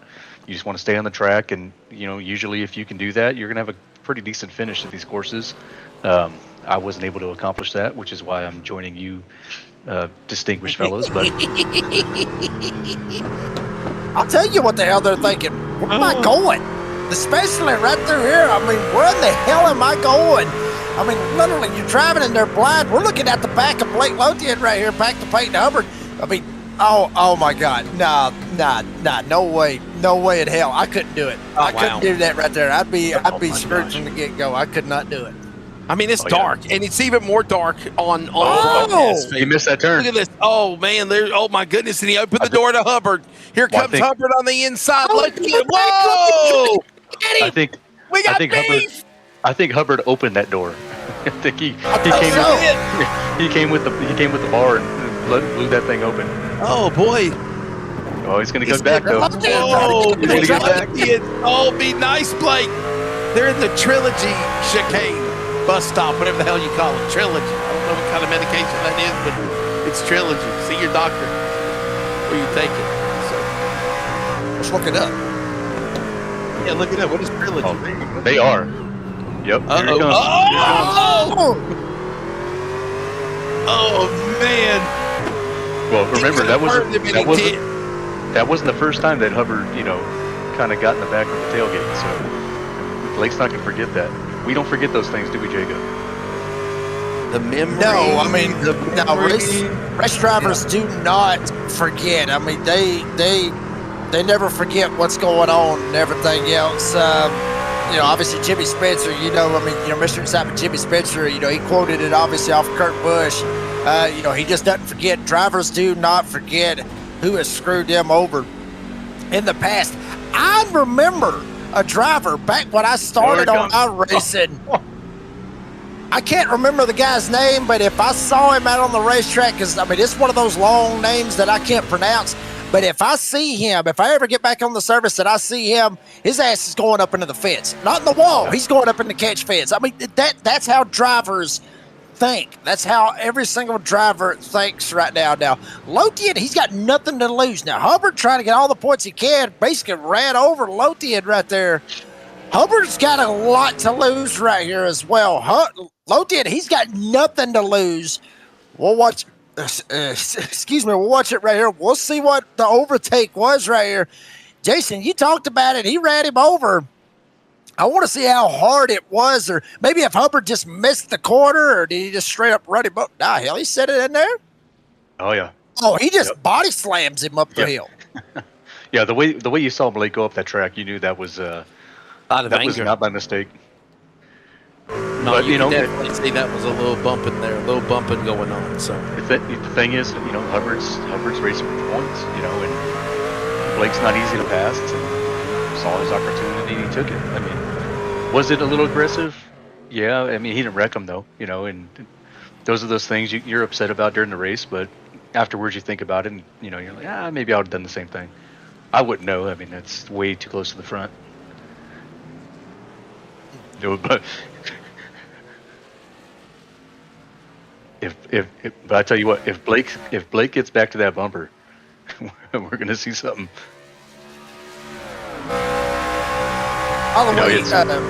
By the way, Wesley, Trilogy Ellipta. Trilogy Ellipta. It's about COPD and asthma. So that's what it's for. Okay, well, COPD, chronic pulmonary disorder, something chronic.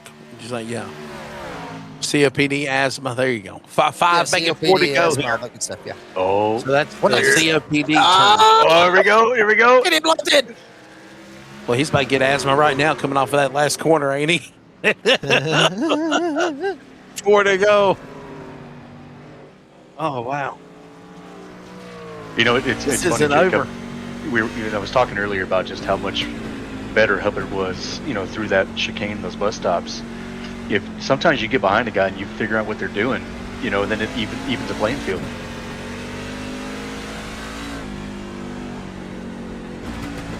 I'll tell you one thing. I mean, you know, we were just talking about the trilogy stuff, you know, for the COPD and everything else. Peyton Hubbard may want to try to hook himself up with some Preparation H because he's going to need it if Lothian gets back to him. It's going to be a bad deal right there for Hubbard. I'm just being honest with you. And it will be interesting if they finish 1-2 and Lothian comes in here and does his interview because obviously we have them all in here together. We may end up having beef for the first time up here in the broadcast booth. It may get interesting. Never good whenever you got somebody giving you hemorrhoids.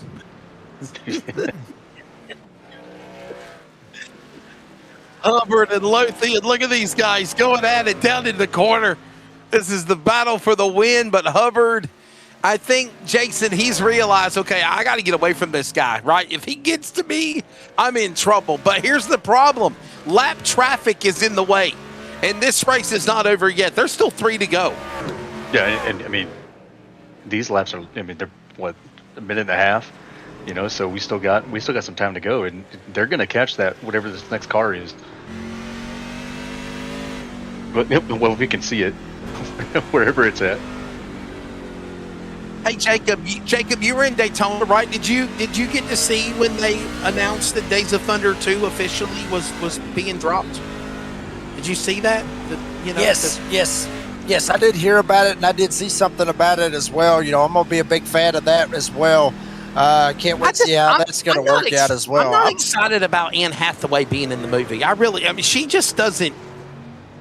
I don't know, man. She's a leftist. She's always posting stuff. I'm being honest, dude. I'm just telling you the truth. I mean, I'm with Randy Quaid on this one. She's a woke leftist, and you know, the liberals can get mad if they want to, but I don't think she's the right fit for that movie. I really don't. Is Randy Quaid going to be in it?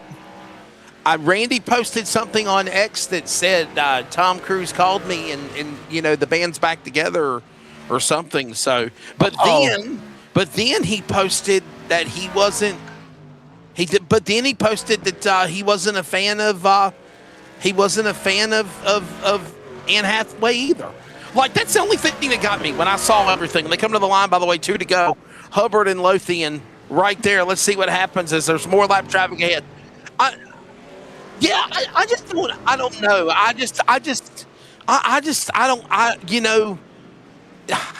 don't want to say anything bad about Nicole Kidman. I know her and Tom were married and they divorced or whatever. But this is movie. This is acting. This is show business. Pay her whatever she wants. Do whatever you got to do to get Nicole Kidman back. That's what I think of it, Jacob. Honestly, I just how can you throw over her or John C. Reilly's living. But Michael Rooker is still living. So Carrie Ells is still living. All these guys that are from the original movie from '90, you got to bring them in. You got to bring them in somehow, some way. You got to bring them in. And Anne Hathaway, I don't know. I just kind of, she's out there and she got the big old belly poked out, and I'm not trying to knock her because she's pregnant, but I was just like, come on, Tom, this is not the image for Days of Thunder. Just saying, I'm sorry. Come on. We got beef, and I don't like Anne Hathaway. Well, I'll tell you what. I'll second this on this just for one thing on this. They are coming to the white flag, by the way. Yeah. Real quick on this. If they do not have some kind of tribute, to Harry, obviously Robert Duvall, who was his crew chief, if they don't have some kind of tribute in that movie for him, it'll go downhill. Yeah. Seriously, we're about to get some. Lothian may get back to him right here. Wesley coming right here. White flag, baby. We got a shot at it. Yeah, ironically, the Darren's Detail and Shine 1 to go has got the Darren's Detail and Shine 150 on the final lap. And we talked about the fact. He's going to be there at that same spot. Yeah, we talked about the fact that lap traffic was going to cause havoc for Hubbard and Lothian, and now Lothian's got a chance to go after him here, Jason, in this part of the corner that you talked about. Just got to hit it. Got to hit it. And he does not. Where he got doored. He can't do it. He can't do it. But he's going to go to the inside. He didn't bump him, is what I meant to say. He passed him clean. Look at Blake Lothian, guys, from Wellesley, Massachusetts. Here's a driver that competes not only in the iRacing world, he runs in NASCAR ARCA competition. Most recently ran a race at Indies. He's got a bumper to him again. Oh, baby. Wow. He's going to fight for him in the corner there, Jacob. Blake still got the position. Lord. This is not going to be good right here going into this chicane right here. West out coming to the checker. I got a feeling Hubbard's done it once. He may do it again. One more shot at him. Hubbard right there on the back of Lothian. They're going to go through the turtles. The Rebel strip sideways is Hubbard. He can't get him. Non-chase driver Blake Lothian back in victory lane for NASRA. What a finish. And my goodness. For Blake Lothian right there to make it happen. And Hubbard looked like he might have actually got black flagged right there at the end of the race, maybe for driving there possibly intentionally. I mean, I saw it down there at the bottom. Maybe Hubbard gets black flagged. Maybe he doesn't get second. We'll have to wait and see. But there for a second, I did see Peyton Hubbard getting black flagged. He had a slowdown, and then he also had a black flag as well. So maybe too many. Be interested to see what happens right here. I don't think he no, because he had to slow down. I don't think he got to serve it right there because it was coming to the line. So I'm not sure. Maybe he gets busted right here. We'll have to see. So I will tell you this, guys. We had something similar happen with a race at Vegas last Thursday night with the remember, Dean? You remember what we're talking about? Somebody got penalized on a restart, and then the crash happened on the white flag. He got caught up in it. And NASRA said, well, you're penalized, but you're not going to be penalized until the next race. So I'm wondering if that is what will happen, if maybe Hubbard will hold on to second spot. Right now, Peyton Hubbard being showed second, Adam Newton third, stage winner. Good finish for him as well. By the way, if you're keeping up track like I do, because you know I'm a stat guy, Blake Lothian back in victory lane. Blake Lothian his 21st career win. First of the year. There's your stats and info. Blake Lothian will pick up the victory when it's all said and done at the end of 65 laps, just shy of 150 miles tonight of the Darren's Detail and Shine 150. Adam Newton, Luke Smith coming up. So maybe Hubbard is being penalized. I'm not sure. Blake Lothian, Adam Newton, Luke Smith right now being shown as the top three. Tyler Justice, Hunter Parsons, Peyton Hubbard, Phil Pappas, Terry Tribune, Shane Scott with a top 10 for him, Jacob, and Cole Larson with a top 10. Yeah, absolutely. I mean, it completely flipped all over the place. So we'll have to see Lucas Lyons finish at 11th. Craig Bontrager gets 12th. Nate Maurer 13th. Jeffrey Johnson will end up getting 14th. Mark Cofield, Joshua Suss 15th and 16th. Matt Cherry, defending series champion, ends up finishing 17th. Last one on the lead lap with Kimberly, Steve Barnett, Chris Ellis, and Cody Knight, the top 20.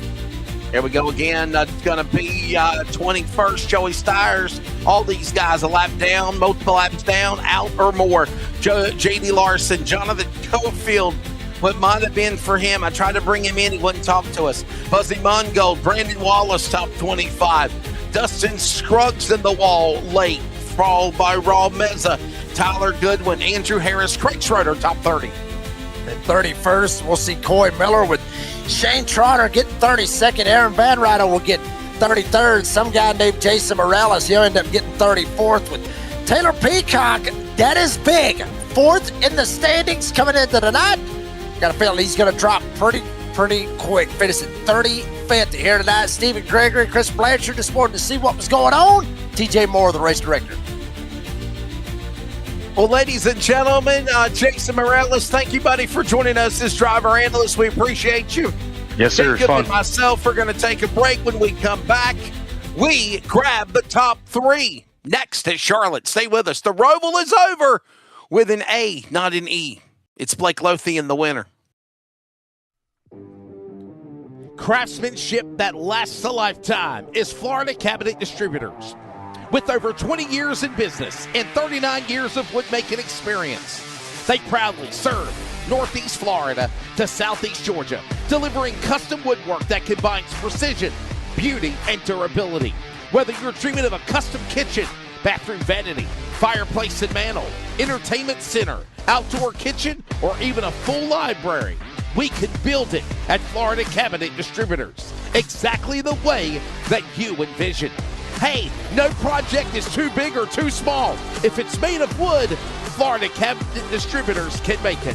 Call or text Steve today. Yes, they gave us his personal cell number, 904-874-3442. That's 904-874-3442 to book today. Florida Cabinet Distributors, craftsmanship that lasts a lifetime.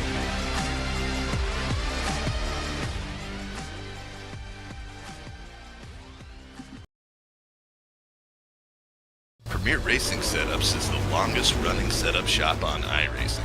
Our monthly subscription options start as low as $20 a month. We offer setups for dirt oval, asphalt oval, and road racing, covering a wide range of cars and skill levels. Built and tested by top-tier sim racers, this isn't just a business, it's a community of competitive drivers. If you want to better your iRacing experience, head over to PremierRacingSetups.com today. And remember, if you don't get one, you're going to chase one.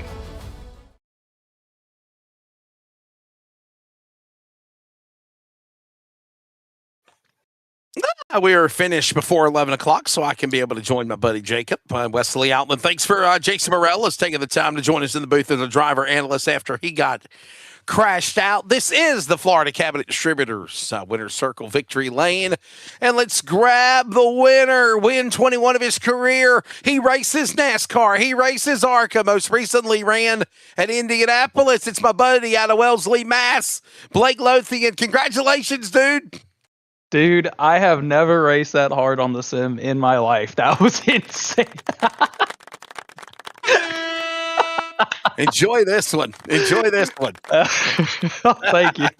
Thank you. Oh my goodness. That was such a fun race there with me, Newton in that first couple stages there. And then I did the undercut and it ended up working out for us. And it was just a slugfest to the end there. And, no hard feelings. Obviously that was, I feel like, just really, really, really aggressive racing there. But, at the end of the day, I have no hard feelings to him. I feel like, I appreciate him not completely dumping me into the final chicane. He easily could have.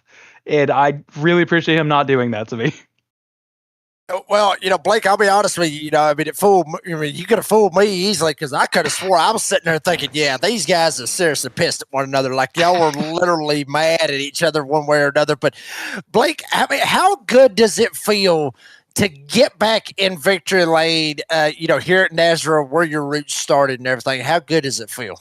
I'm not gonna lie, I never thought I was gonna be able to get back up to, be interviewed again, honestly, in NASRA, because the skill level has just jumped so significantly. Like it's insane how quick every single truck is in the field every single week, week in and week out. So, especially like Nashville, like there's so many races where everyone's just so incredibly quick. I mean, I'll even like run practice like, before this stuff, and like I'm even, I'm getting waxed. Like it's insane. So, I mean, especially on a road course too, I did a lot of IMSA stuff this week at Road Atlanta, just practicing long run stuff and just staying focused and whatnot. So I think that definitely came into play here tonight. But I mean, man, that that was insane. I'm actually at a loss for words for that finish right there. Blake, the racing into the night and not hardly having any visibility at the end, did that have a lot to be in your favor, maybe to try to score the win on Hubbard? I think so. Because I mean, when he was behind me for a while, like I couldn't see, especially that double right-hander before the hairpin. Like I was losing so much time there because I couldn't see the inside. But luckily, I mean, when he got by me, I was able to like pinpoint a little bit more. Obviously, you got held up a little bit, I think, by lap traffic, so that helped me a little bit as well. But at the same time, I feel like it's easier to follow than be the leader here, especially at night when you really just can't see all that much. So I think that played a massive role. But it was honestly really, really cool to run a night race, road course night race. That was honestly a lot of fun. That was really, really cool. Hey Blake, I got one more question to ask you, and then Blake, segue this to thanking your sponsors. I know from calling some of your real races and the success you've had on the NASCAR ARCA level. What do you take or attribute that from NASRA to what you've been able to do in real life? I mean, most recently, I guess it was a race in the X Series at O'Reilly Series in Indianapolis, right? Yes, sir. So, I mean, the biggest thing I take from this, I really use this as my big practice, except for like, week of the race, I'll, run all the, B fixed or C fixed, whatever's there at that actual racetrack. But I mean, for me, the biggest thing here is like, I'll learn like just keeping a cool head, especially when things are going crazy. Like this race, for example, is a huge, I guess, learning thing for me is, I was able to keep, cool even when, I thought the race was completely lost. Like I started overdriving, underdrive, like it was messy on my end, and I was able to clean it up and, got back to him, obviously, like I said, with, help of lap traffic. But, this Texas Law Book, my goodness, the Buddy Project, Toyota Tundra TRD Pro, and, obviously I thank Swim, oh my goodness, all the partners that make this all possible. Oh my goodness, Chrome, everyone. My girlfriend, she was trying to stay up late to watch this. I think she fell asleep. So, Giselle, thank you for trying to tune in. But I'll send this clip to you. But this has been absolutely insane. To have the chance to be running again with NASRA. Appreciate the team for saving a seat for me, and always having a chance to be out here running. And I gotta thank all the team sponsors that help Swim and Chrome run week to week. So and obviously thank you guys for the broadcast and everything you guys do week in and week out. And it's just a pleasure to be back racing number one, and to be back at Victory Lane as well. Blake Lothian Wellesley Mass wins at the Roval. This is, by the way, his 21st career win and his 234th start with the series of NASRA. He's got now 89 top fives and 144 top tens. Blake, enjoy this one. Congratulations. Thank you very much. We're going to grab now the man that finishes in second position, and that will be, I believe, Adam Newton. Adam Newton, you battled back. You won stage one. We kind of had our conversation about things, and some stuff happened to Hubbard there at the end, but when it's all said and done, you finish in second. Pretty good, solid day for you being one of the chase drivers. I don't know if you heard this or not. Jason Morales thinks that this is your year to win the championship. Do you feel like you're due for a title, Adam? I do. I feel like the Denny Hamlin of NASRA. That's no joke. After last year, I thought last year was, I was there, and that that wreck happened with Andrew and Cherry, and it was a hard one to swallow. But if things work out, I hope it does. I mean, I've definitely put my time in. And, Adam, I mean, you mentioned that as well. You have put your time in and basically, that your time is coming. I've said it before. But these next couple of tracks that's coming up, obviously, you had a great night tonight. What's one track that you're possibly looking at to where you can be able to capitalize to be able to try to make something happen? And also, with you up here in the chase and everything, did you notice, obviously when Taylor Peacock fell down the leaderboard and he was back there in the back, or did it, register to you at the time? We're just curious about that because he pretty much lost his tail here this evening. Well, that and then Cofield, wrecked too. And Yeah. I was having a hard time. I mean, I loved it. Blake won, great teammate, and my other teammate in third. I lost track of the infield. I couldn't see, and I couldn't get my glasses today. I was at UNC trying to do that, and that got held up. So when the lights went off, I couldn't judge any of my infield stuff, and ended up popping the wall. But I was able to make it to the end of the race. But yeah, I think you're right. There's a couple tracks I'm licking my chops, but Cofield is the king of Homestead, so I expect him to get max points there. Kansas, flip a coin. Talladega is really your wild card. I mean, Michigan's going to be a good race. But yeah, Talladega is going to probably decide it. Speaking of Michigan, that's next week. Talladega, Kansas, Homestead, the final 4 races, if you will, that remain. Adam, final question, buddy. I know we've known each other for a number of years. Matter of fact, I filled in for you last night, calling a iRacing broadcast for you for RGR. Well, I guess you were having some vision issues or whatnot. Hope you get better. But what's it going to take for you to finally win the championship for NASRA? Luck.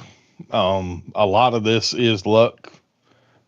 Getting the right brakes. I mean, teamwork's one thing, but you got to have the races fall just right.